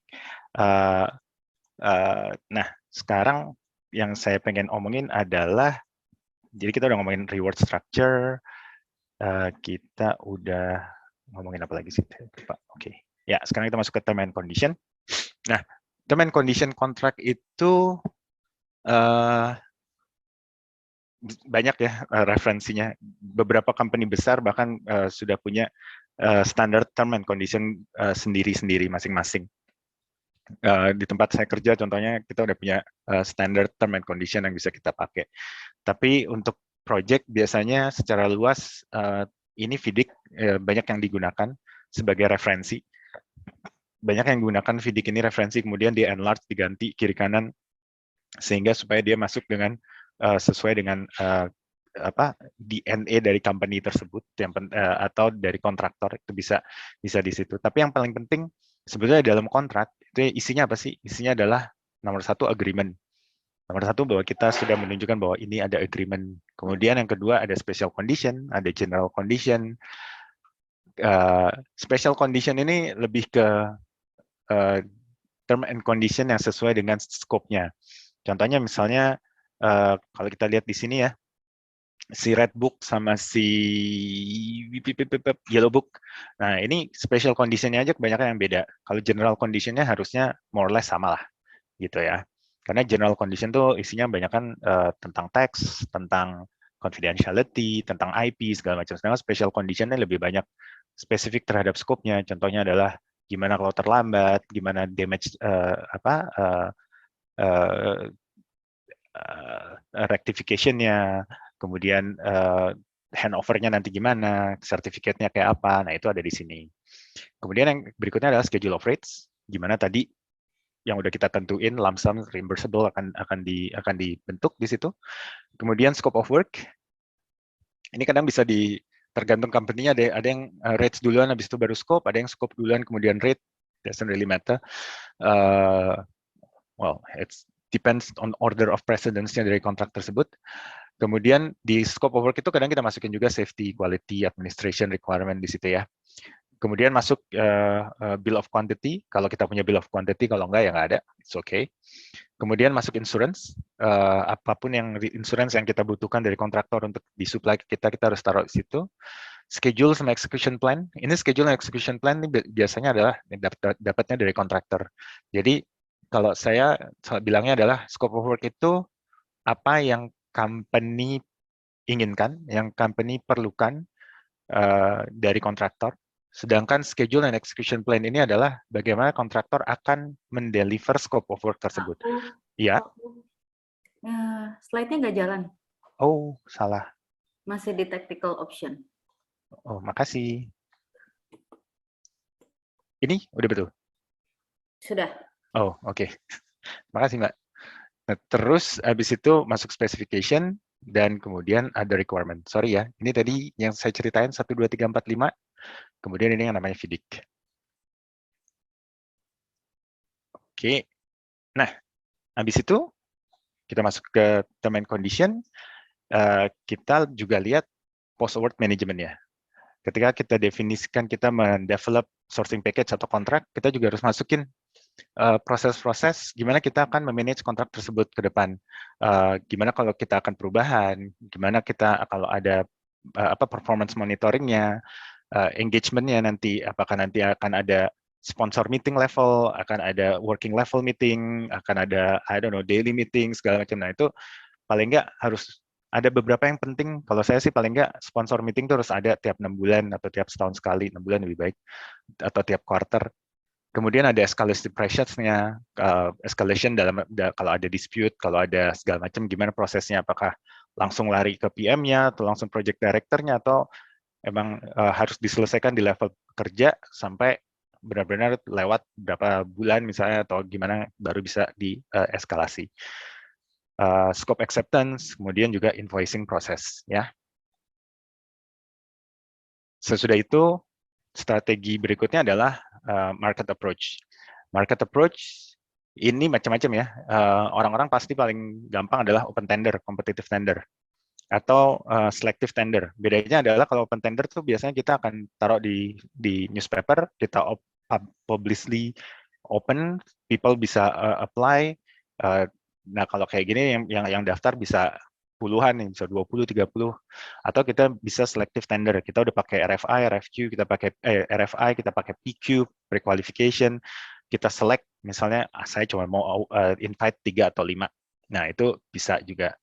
Kemudian bisa dengan multi-stage tender. Contohnya adalah kita mulai dari 10, kemudian kita lakukan evaluasi, kita turunin jadi 3, yang lolos 3 kita stage berikutnya sampai kita dapat pemenang. Atau yang keempat adalah single source. Ya udah kita pilih satu, negosiasi, kita award ke mereka. Yang one cautious adalah caution yang saya pengen cerita atau saya pengen bagi adalah competitive tender itu nggak selalu memberikan lower cost untuk kontrak. Karena lagi-lagi ketika kita lihat Kraljic Matrix dan supplier contractor preference, ketika kita punya scope yang critical dan kita ada di market yang yang seller market, tender nggak akan menghasilkan sesuatu yang menarik sebetulnya. Mungkin lebih baik kita shift dari yang seller market itu menjadi strategic relationship. Nah, di situ mungkin kita akan mendapatkan value yang berlebih. Mungkin harga nggak akan bisa turun, tapi kita bisa mendapatkan value yang lain. Jadi, ketika kita melakukan selection dari market approach, kita harus selalu juga berpikir bahwa competitive tender itu nggak selalu jadi solusi. Tetapi lagi-lagi penting di sini ethic and compliance. Banyak teman-teman yang atau pekerjaan ini adalah contract and procurement ini sangat riskan, sangat beresiko mengenai ethic and compliance. Jadi benar-benar hati-hati ketika kita juga kita mau step away dari competitive tender, ya. Walaupun yang namanya ethic and compliance issue nggak cuma ada di single source, di competitive tender pun bisa terjadi. Oke. Berikutnya adalah contractor selection. Contractor selection ini adalah apa yang harus kita evaluasi ketika kita mau menentukan pemenang dari tender tersebut. Obviously, kita akan lihat biasanya cuma dibagi 2 aja sih, secara teknis dan secara komersial. Secara teknis, yang saya bisa bagi, biasanya kita lihat dari 8 aspek ini. Kita lihat dari sisi financial mereka, seberapa kuat mereka, credit ratingnya berapa, apakah mereka akan going under, akan bankrupt apa enggak sebentar lagi. Hati-hati kalau kontraktor kita akan bankrupt nanti ketika kita pilih execute, kita akan pusing gitu ya. Kita harus lihat project management ability-nya, apakah mereka punya prosedur yang kuat, kita bisa lihat dari deliverables mereka sebelumnya, bagus nggak, segala macam. Execution ability, ini lebih ke resource, lebih ke detail execution plan-nya, schedule-nya masuk akal apa enggak, segala macam ya. Karena kan kita akan minta mereka submit execution plan dan program. Make sense nggak nih programnya? Misalnya mereka harus akan concrete foundation, dia tulis cuma seminggu, padahal kita tahu untuk curing-nya butuh 10 hari gitu ya. Nah itu kan berarti dia understanding of scope-nya nggak benar gitu.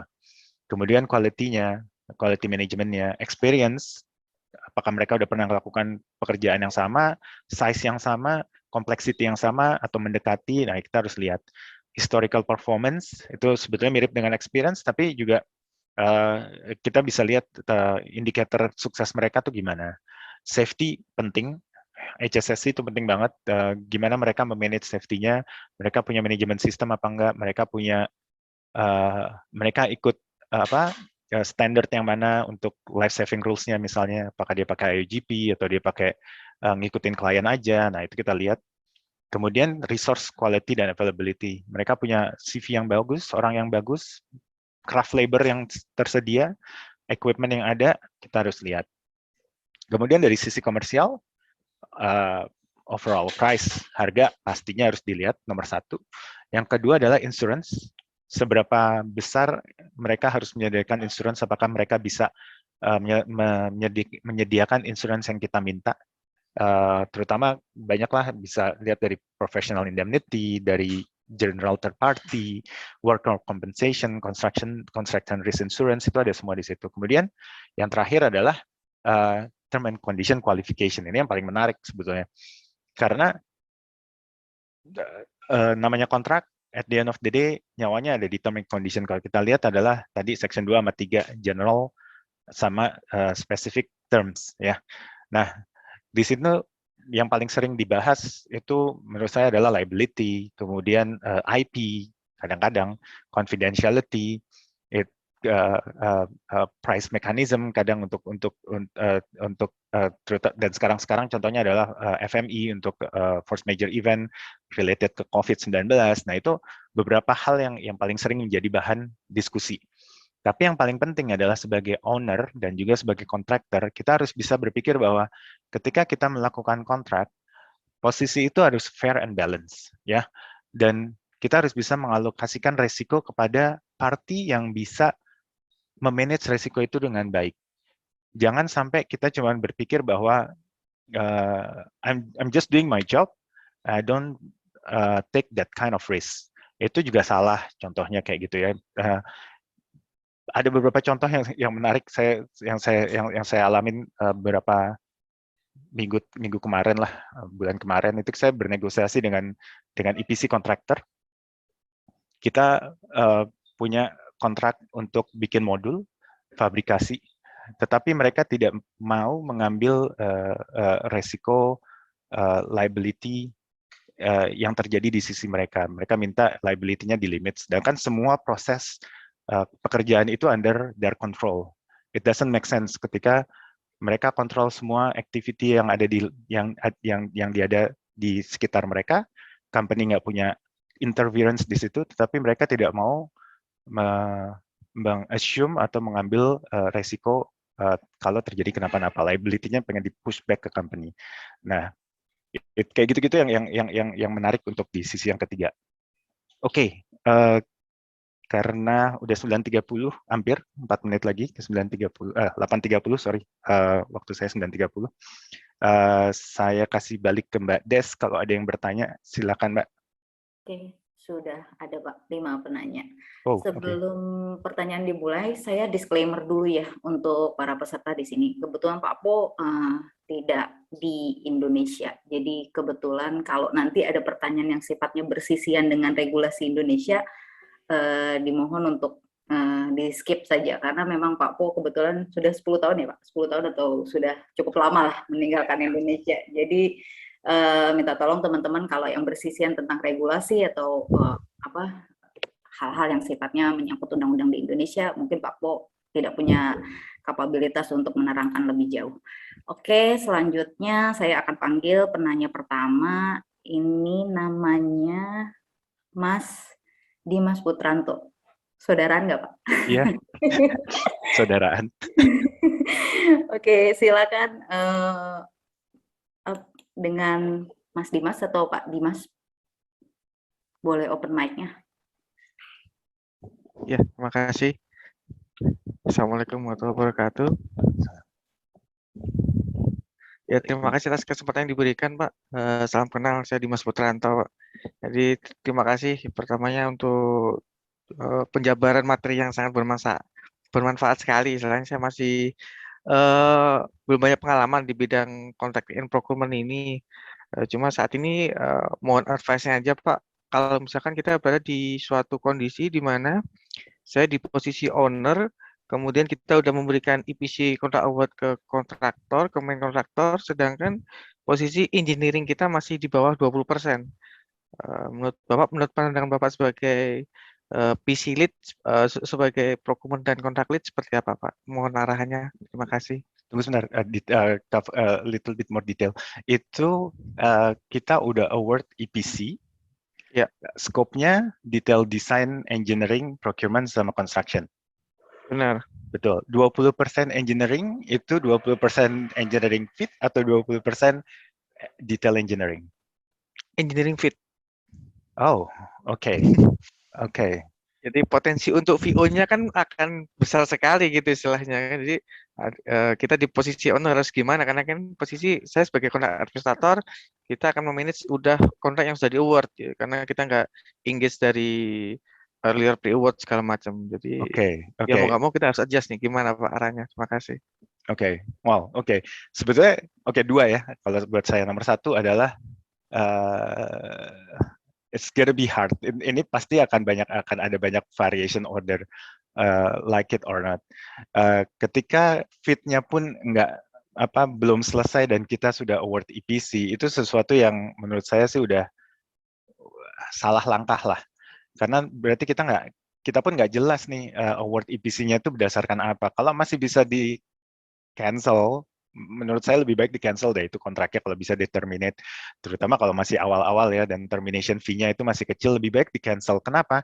Karena kecuali ownernya lagi-lagi pengen it's okay I take that risk, kita akan menyelesaikan pekerjaan ini dengan si partner A karena dia udah kerja sama kita 10 tahun 15 tahun 3 project terakhir sama dia, mereka tahu kita. It's okay kalau emang kayak gitu ya, dan okay juga kalau EPC-nya bentuknya reimbursable, itu masih bisa oke lah gitu. Tapi kalau EPC-nya pun lump sum, menurut saya sih mendingan jangan diterusin karena semua itu kontraknya akan berantakan, semua akan bentuknya change order di mana-mana. Yang kedua itu adalah kalau menurut saya itu lesson learned. Kedepannya sebaiknya contract and procurement itu hadir di depan. Ketika si owner itu atau si project itu lagi ngerjain fit atau sebelum fit pun, cobalah diajak teman kontrak dan procurement-nya untuk bekerja sama, untuk melihat dan mendefinisikan strategi yang terbaik itu apa. Oke, masuk EPC, tapi kapan timingnya kayak gitu kan, dan bagaimana pricing-nya. Jadi nanti, again, CP, kontrak dan procurement nggak jadi cuma sebagai admin yang cuma ngurusin dan cuci piring kontrak yang udah di award yang bermasalah kayak gitu. Sorry ya Dimas, itu cuma yang bisa saya jawab. Siap Pak, terima kasih. Oke, terima kasih Pak Dimas. Ini sambil curhat nih Pak Dimas sebenarnya Pak.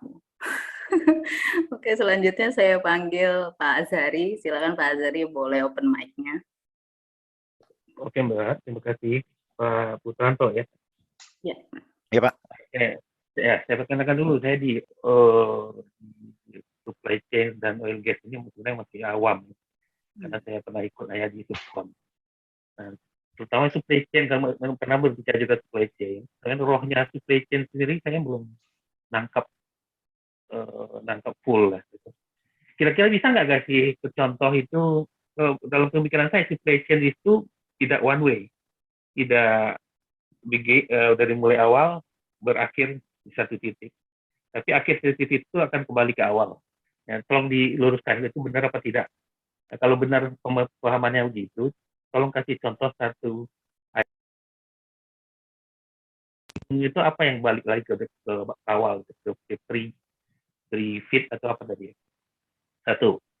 Yang kedua, tadi Mbak juga ada kasih catatan, jangan ada unsur-unsur tentang peraturan. Oke, tidak gunakan misalnya TKDN itu kan ada aturan di Indonesia. Tapi kalau Bapak misalnya pengalaman di luar itu, di negara-negara itu ada juga nggak tentang local content? Ada. Tentang reference local content. Ada. Nah, kalau ada apa ketentuannya itu bagaimana? Kemudian di proses supply chain itu ada ini di mana dimasukkan? Oke. Yang ketiga, tadi ada jenis kontrak, ada EPC, ada EPCM ya, atau PCM. Ya, saya kasih dua aja. Ya, PCM itu mungkin struktur material atau beberapa bahan vendor itu berhubungan berkontrak langsung dengan employer, gitu kan Pak ya. Nah, kalau kita bandingkan dengan tadi FIDIC itu ada pre-issue material. Kira-kira apa bedanya itu apa gitu? Pre-issue material itu adalah material yang oleh employer untuk dikerjakan oleh EPC kontraktor. Tunggu Pak, sama yang FIDIC itu yang mana Pak? Di FIDIC itu ada istilah pre-issue material. Biasanya material utamanya itu disediakan oleh kontraktor, oleh employer. Oh iya. Misalnya, misalnya pipeline gitu ya. Ya, oke. Land pipe-nya itu disediakan oleh kontraktor. Apakah sudah masuk dengan PCM di oil gas? Oke. Dan yang ketiga. Cukup dulu ya Pak. 3 dulu ya Pak. Cukup dulu ya, 3 dulu ya. Kasihan ini yang di belakang juga bukannya Pak Azhari. Kita cukupkan dulu. Oke Pak, terima kasih. Langsung jawab ya Pak. Nomor 1, kelihatan Bapak missing sesi pertama. Di sesi pertama kita ngomongin tentang supply chain management. Itu kayak apa? Sebenarnya supply chain management luas sekali. Nggak cuman dari contracting, dari material management pun masuk di situ, value chain pun juga masuk di situ. Tergantung nanti company-nya itu mau masukin supply chain itu seberapa narrow atau seberapa wide scope dari supply chain. Supply chain itu ada yang muter balik benar, ada yang enggak. Tapi kalau yang kita bahas di sini adalah kontrak. Kalau kontrak itu biasanya enggak muter balik. Jadi yang dari pre-fit ya udah selesainya. Apalagi di project itu kan namanya project adalah menyelesaikan satu pekerjaan dari A sampai Z selesai di handover ke bisnis ya Pak. Jadi nggak ada revert back balik lagi ke kontrak. Tapi kalau yang namanya supply chain, obviously ada. Nanti kalau Bapak masuk ikut ke yang nomor 8, nomor 7, sesi ke-7 kita liatin gimana supply chain itu balik lagi di responsible supply chain. Terus yang kedua itu Bapak nanya tentang lokal konten. Kalau lokal konten sebetulnya di mana-mana ada. Di Indonesia ada dengan TKDN ya. Di beberapa negara lain pun ada. Contohnya waktu saya support Nigeria, kita punya lokal konten. Ketika saya support Qatar, dia juga punya lokal konten. Dia punya lokal konten yang berbeda-beda. Gimana cara mensatisfy lokal konten. Tapi sebenarnya semuanya mirip. Intinya adalah bagaimana kita menggunakan value in country value. Jadi gimana kita menyelesaikan suatu pekerjaan yang didasarkan dari kontribusi negara tersebut. Dan sebetulnya sama aja dengan TKDN di Indonesia adalah semuanya dilihat dari value add-nya ya. Baik itu dari sisi service, baik itu dari sisi material, berapa banyak equipment, material atau jasa yang dilakukan di dalam negeri tersebut terhadap persentase pekerjaan yang besar. Jadi konsep TKDN, local content sebetulnya sama. Yang beda itu kadang-kadang tiap negara ada preferensinya masing-masing. Contohnya kalau kayak di Qatar ya, itu local content-nya mungkin lebih banyak berpikir gimana local company itu ikut aktif berpartisipasi, walaupun. Dan yang kedua adalah bagaimana local employment itu masuk di dalam kontrak tersebut. Nah itu lebih banyak ke resource-nya, lebih banyak ke orangnya kalau waktu di sana. Sedangkan kalau di Indonesia sama di Nigeria, yang saya lihat waktu itu adalah sama lah. Kita lihatnya dari semua value. Di Oman pun juga ada ICV. Terus yang ketiga itu EPCM dikaitkan dengan company provided item. Itu sebetulnya yang namanya company provided item itu lebih banyak diasosiasikan dengan EPC kontrak, Pak. Kenapa? Karena ketika yang namanya EPC kontrak, itu kan kita lihat tadi di slide bahwa dia bertanggung jawab terhadap semua subkon dan vendor yang mensuplai pekerjaan tersebut. Nah, ketika company bilang bahwa saya akan mensuplai line pipe, itu jadi company provided item, nah itu di luar skopnya dia. Sedangkan kalau EPCM, sebetulnya semua material itu dibeli atas nama company. Jadi 100% adalah company provided item kalau di EPCM setting. Sedangkan kalau yang di EPC, ya tergantung berapa banyak yang mau kita kasih. Oke, Pak. Terima kasih. Terima kasih. Kasih Pak Zari. Oke, terima kasih Pak Zari. Nanti kalau masih ada waktu boleh. Oke, selanjutnya dengan Pak Rahmat. Silakan Pak Rahmat bisa open mic-nya. Oke, baik. Terima kasih. Selamat malam, Pak Putranto. Malam. Ya, saya mau tanya Pak, pengalaman Bapak di perusahaan saat ini ya. Apakah pernah melakukan pembuatan kontrak ya terkait terintegrasi Pak antara power plant dengan RTRF, Receiving Terminal Regasification Facility untuk LNG. Jadi karena kita itu kan untuk di Indonesia, kebetulan di PLN itu akan membuat terintegrasi Pak. Sebelum kita cuma power plant, cuma karena untuk mengefisiensikan segala macam, kontrak kita mau gabungkan. Cuma saya lihat ternyata konsepnya beda gitu. Kalau oil and gas itu udah ada fit ya, kalau power plant kan dia nggak fit, dia lebih limpahkan ke kontraktor. Nah itu saya minta masukan dari Bapak seperti apa, kondisi pengalaman Bapak, terus case-nya di Indonesia, khususnya di PLN seperti itu. Itu sih Pak. Oke, cerita sedikit. Kalau di perusahaan saya ada nggak ya? Oke, di perusahaan saya sih, saya tahu di perusahaan saya itu ada regasification plan kita punya. Apakah itu langsung link dengan power generation? Di Filipina sih ada kalau nggak salah, tapi lebih ke upstream kemudian masuk ke power generation ya. Tapi intinya sebetulnya kalau ditanyain bahwa kalau di power plant itu nggak perlu pakai fit, langsung aja masuk ke kontraktor EPC. Nah, itu sebetulnya balik lagi. Intinya sih gini, kalau kita lihat project management, right? yang namanya contract procurement itu kan sebetulnya support project management approach ya. Dan ketika kita lihat project management approach, kalau Mas Rahmat ya, melihat misalnya PMP atau EPMP, itu pasti ada yang namanya stage fit atau select phase atau concept phase gitu ya. Kemudian masuk ke detail design segala macam, define phase, kemudian masuk ke execute phase. Pilihannya kalau menurut saya sebaiknya tetap harus ada punya fit. Kalaupun dipecah, nggak apa-apa. Saya punya beberapa project yang bentuknya adalah fit rollover ke execute phase. Atau kita bahkan punya dual fit competition yang kemudian di rollover ke execution. Tetapi tetap harus punya fit intinya. Nah, apakah contract approach tersebut harus dibedakan antara si regas sama si power plant? Itu lagi-lagi tergantung strateginya kan. Apakah ada kesamaan scope? Kalau ada kesamaan scope mungkin bisa dikombin. Tetapi kalau scope-nya completely berbeda antara regas sama power plant, ya mungkin memang lebih baik itu jadi dua paket yang berbeda gitu. Nah, dengan dua paket berbeda, apakah approach-nya harus sama? Enggak juga. Contohnya misalnya power plant-nya mau fit rollover ke execute, monggo boleh kok. Kemudian regasnya tetap mau pakai fit, habis itu nanti diselect EPC-nya, itu juga boleh gitu. Atau mau pakai fit rollover ke EPC juga boleh juga gitu, nggak ada yang salah.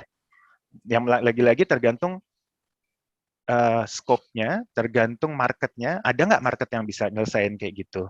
Terus owner teknologinya, kita mau nggak involved in that decision making di selection teknologi atau segala macam. Gitu sih. Baik, Pak. Terima kasih Pak Putranto ya. Oke. Terima kasih Pak Rahmat. Ya, ini adalah sesi kedua Pak Rahmat untuk berkeluh kesah, kembali juga curhat. Oke, jangan tersinggung ya Pak Rahmat. Ya, Bu, siap. Ya, tersinggung ya Pak. Ya, selanjutnya dengan Pak Nugroho, boleh open mic-nya. Silakan. Tapi ini kesempatan loh. Kalau misalnya Pak Po kan sibuk, jadi kalau pas lagi seperti ini bisa dapat jawaban langsung. Kalau WA belum tentu langsung dijawab. Silakan dengan Pak Nugroho, apakah masih ada di sini? 1, 2, 3. Pulang. Udah. Oke, selanjutnya saya panggil dengan Pak Heri. Silakan Pak Heri, boleh open mic-nya. Baik.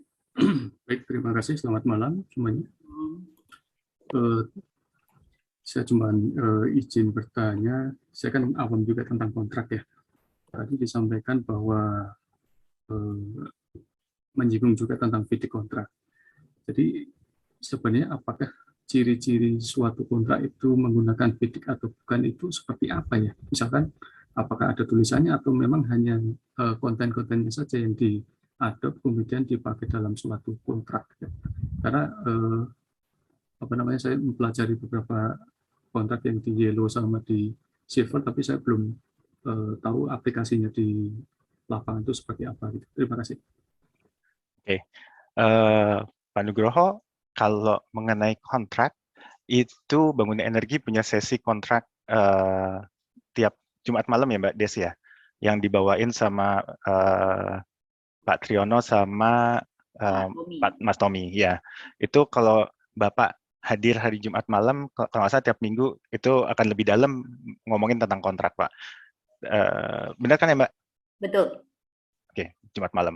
Nah, tapi saya coba jawab ya Pak. Kalau sepengetahuan saya, karena saya kerja di oil and gas company di mana standar kontrak kita itu sudah di-develop oleh centrally. Jadi saya sebetulnya kalau mengenai FIDIC, saya sedikit exposure saya cukup terbatas. Mungkin kalau Bapak mau datang di sesi 4 dan 6 nanti sama Witantra, nah dia exposure-nya jauh lebih dalam tuh untuk di FIDIC Pak. Daripada saya salah jawab, mendingan nanti tunggu ikut yang hari Jumat atau ikut sesi 4 sama 6 sama Witantra deh. Ya, Pak Heri. Itu jam berapa ya? Sama Pak, sama.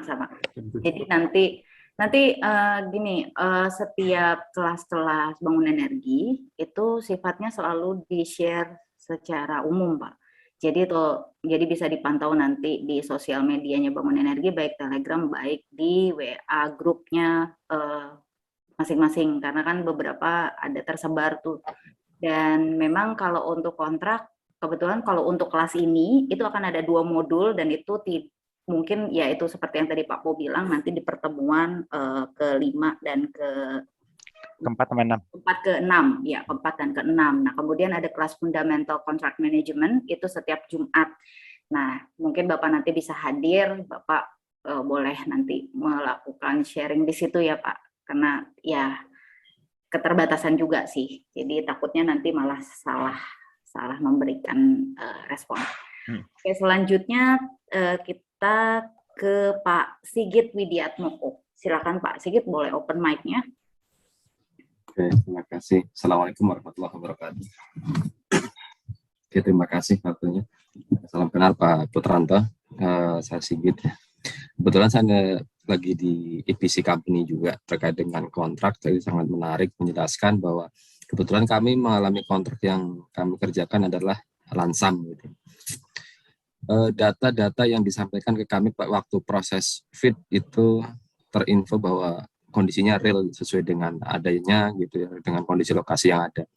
Namun setelah kami melakukan soal investigasi, kemudian kami lakukan cek lapangan dan aktual setelah kami lakukan proses land clearing dan lain-lain, ternyata ada perbedaan kontrak yang data yang disampaikan dari proses fit sampai proses EPC. Nah, di situ terkait dengan kontrak juga ada beberapa hal yang kami cermati dari sisi kontrak itu, ya karena kami dari sudah berjalan itu ketika udah di site gitu ya, project, ketika teman-teman yang mengelola itu kontrak itu berada di HO gitu, di corporate, kita tidak dilibatkan. Ketika kita ada di site, kita detailin lagi, ternyata ada pasal-pasal yang sifatnya full power by owner gitu ya. Itu ada beberapa hal catatan, diantaranya adalah terkait dengan kondisi aktual lapangan yang tidak sesuai dengan kontrak. Itu menjadi tanggung jawab dari pihak EPC company, bukan sebagai ataupun dari owner gitu ya. Kemudian ada perubahan-perubahan yang sifatnya selalu menjadi satu alasan bahwa itu dari faktor sisi safety ataupun dari faktor sisi lain. Padahal secara kontrak itu nilainya sangat besar kalau kita lihat cost-nya. Namun mereka beranggapan bahwa Anda kan sebagai seorang kontraktor EPC ya harus bisa mengakomodir hal tersebut. Gitu. Nah, itu menjadi bumerang bagi kami karena ada pasal-pasal yang super power Pak, pasal itu. Jadi kami menjadi permasalahan di sana. Nah, kemudian terkait dengan adanya CO, change order gitu ya, kemudian dan item-item yang di luar skup kami juga mereka selalu melimpahkan bahwa itu kan tanggung jawab EPC. Contoh yang sederhana adalah terkait dengan adanya jalur pipa misalnya dari well sampai ke plant gitu, itu ada jalur bypass yang harus kita bangun. Gitu.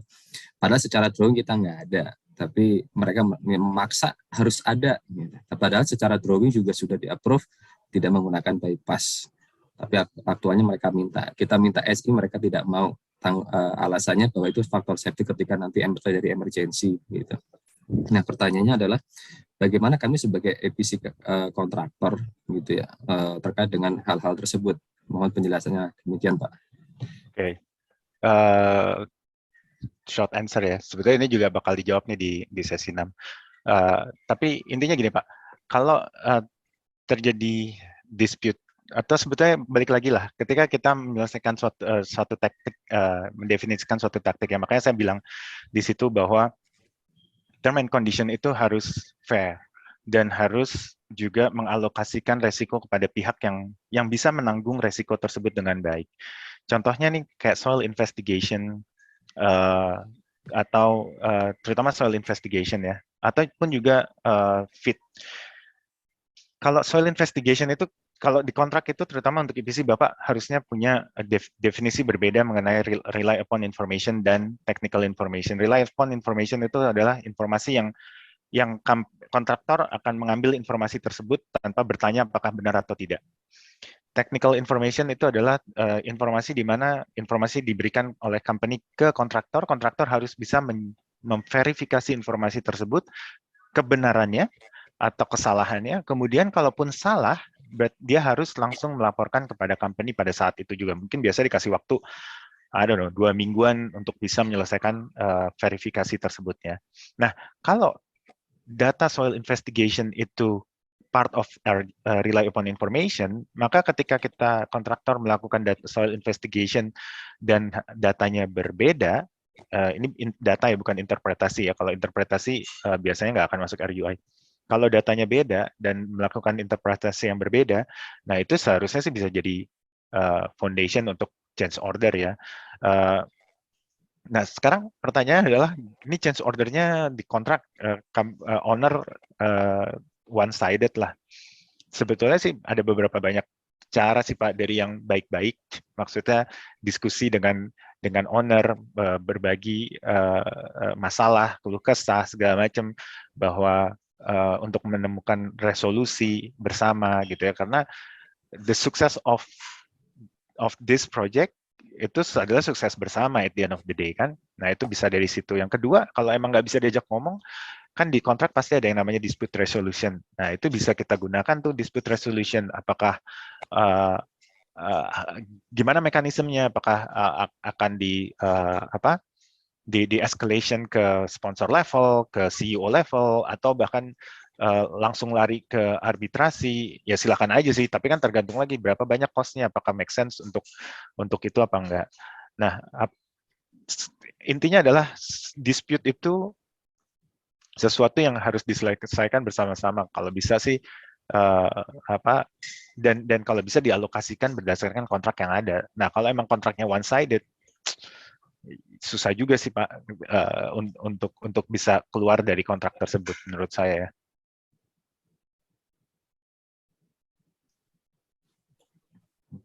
Terima kasih. Oke, Pak Sigit langsung ini. Oke. Bisa satu nih Mbak. Oke, satu dengan Mbak Fresika. Mbak Fresika mau tanya, Pak? Halo, Mbak Fresika. Oh, oke. Mungkin sudah tidak ada pertanyaan. Atau ada, boleh satu pertanyaan lagi? Boleh raise hand dari teman-teman? Boleh nambah? Boleh nambah, Mbak? Satu aja ya, Pak. Udah malam loh. Ya, apa kok? Oke, Pak Azari. Ya, tadi, ya. Oke, Pak Tanto. Tadi tentang apa namanya untuk kontrak lamsam dengan unit price. Saya kira tidak ada yang murni lamsam atau murni kontrak price atau kalau kita lihat kontennya. Pertanyaan saya bukan itu. Kalau misalnya ada yang murni unit price, nilai apa namanya security ini ngitungnya bagaimana gitu, apalagi kayak seperti unit price kan akan selalu berubah selama volumenya berubah, atau yang time apa tadi yang hubungannya dengan waktu dan besaran lah yang selalu berubah. Jadi kalau menghitung jaminan-jaminan itu bagaimana? Bank guarantee ya Pak ya? Ya, bank garansi untuk performance, untuk apa? Oke. Itu hal-hal yang perubahan sangat besar itu. Oke.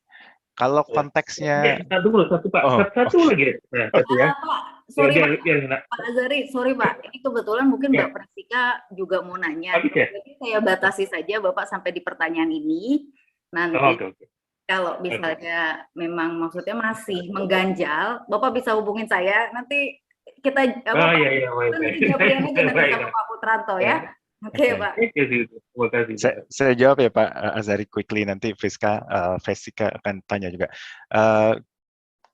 Kalau buat saya, kalau yang saya pakai kontrak itu kan yang namanya unit rate, saya ada beberapa experience. Yang pertama saya pakai untuk contract operation, long term contract operation ya. Kalau long term contract operation sebenarnya sama aja, sorry lah. Yang namanya unit rate saya pakai di dua. Saya pernah pakai di operation and maintenance, jadi long term contract. Yang kedua saya pernah pakai juga di project. Nah, intinya sebetulnya ketika kita melakukan tender, sebetulnya pun saya sudah punya estimasi quantity, walaupun quantity tersebut akan berubah-berubah. Kenapa? Karena at the end of the day, ketika saya harus keluar untuk tender, si kontraktor nggak akan bisa bilang bahwa ini variasinya 50% different atau 60% secara volume, mereka nggak akan juga berani ngambil kontrak tersebut. At the end of the day, mereka pasti akan berani ngambil ketika kita bisa memberikan suatu estimasi quantity yang dengan akurasi tertentu. Biasanya sih kalau saya larinya sekitar 20-30% lah akurasi kalau saya pakai unit rate. Nah, dari situlah, dari volume yang saya gunakan tersebut yang kita pakai sebagai bank guarantee. Nah, apakah bank guarantee itu akan di-adjust tiap saat ketika value-nya berubah? Kalau itu tergantung ownernya sih. Kalau saya biasanya saya enggak. Terutama kalau kita lihat performance-nya dia bagus, kenapa saya harus memutuskan untuk meningkatkan bank guarantee? Kalau performance-nya jelek ya baru mungkin saya akan minta ditambahkan. Karena pun di kontrak saya punya hak untuk meminta tambahan bank guarantee tanpa ada penyebab apapun, gitu. Oke Pak, terima kasih. Oke Pak Azhari, selanjutnya dengan Mbak Presika. Silakan Mbak Presika, boleh open mic-nya. Ini mic-nya nggak saya kontrol loh, jadi harusnya bisa open sendiri. Tidak perlu di ask to unmute sebenarnya. Halo, Mbak Presika. Silakan di-unmute. Halo. Halo, Mbak Presika. Atau kepencet nih. Halo. Nggak bisa juga, Mbak. Nggak bisa juga kali, mungkin ada gangguan kali Pak Po. Yep. Oke, mungkin kita sudahi saja ya teman-teman. Kebetulan di sini juga waktunya sudah jam 9, di Pak Po berarti sudah jam 10 ya Pak? Yep. Oke. Pak Dimas, nanti mungkin di sesi selanjutnya saja ya. Jadi untuk saat ini kita cukupkan dulu untuk sesi ini. Buat teman-teman boleh nanti, belum bisa Mbak. Oke. Jadi mungkin teman-teman next bisa hadir kembali di kelas Supply Chain Management Series batch ketiga. Kemudian nanti boleh silakan dipantau, dimonitor di sosial medianya Bangun Energi untuk schedule-nya. Sebelum saya akhiri, teman-teman boleh dong buka kameranya, kita ber-wifi bersama untuk pertemuan malam ini. Monggo yang bisa open cam-nya, boleh open cam-nya. Saya minta tolong untuk teman-teman tahan dulu ya, karena kebetulan saya tidak bisa memastikan teman-teman ada di mana, karena di sini ada sekitar 4 slide. Jadi teman-teman boleh tahan dulu. Oke, saya akan coba ambil untuk yang slide pertama, teman-teman. Saya akan hitung, berikan senyum yang terbaik untuk Indonesia. 1, 2, 3. Oke, yang kedua slide-nya. 1, 2, 3. Give me your smile. Oke.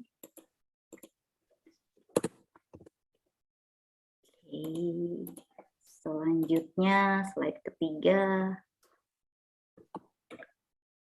Oke, kelas ini ramai. Oke, slide yang terakhir. Oke, terima kasih teman-teman, dan berakhir sudah sesi kita malam ini. Kita akan bertemu lagi insya Allah 2 minggu ke depan dengan Mbak Rezia ya, kalau nggak salah ya Pak Po. Oh, masih saya. Oh masih Pak Po ya? Saya nggak hafal Pak. Oke, dengan Pak Po juga 2 minggu lagi. Untuk teman-teman yang kelas register jangan lupa untuk absensinya, karena nanti akan saya cek kehadiran teman-teman semua. Sekali lagi terima kasih. Saya memohon maaf kalau misalnya ada yang tidak berkenan bagi rekan-rekan semua, baik secara perkataan, dan itu murni tidak saya sengaja, dan saya juga mewakili Bangun Energi dan pemateri. Sukses buat teman-teman semua, tetap sehat, tetap ya keep on produktif lah, dan tetap jaga protokol COVID-19. Terima kasih teman-teman, selamat beristirahat. Semoga besok bisa beraktivitas kembali dengan menyenangkan. Oke, terima kasih. Billahi taufiq wal hidayah. Wassalamualaikum warahmatullahi wabarakatuh. Selamat malam. Terima kasih Pak Po. Terima kasih. Terima Terima kasih Bangun Energi, terima kasih Mbak Deswita, terima kasih Pak Po.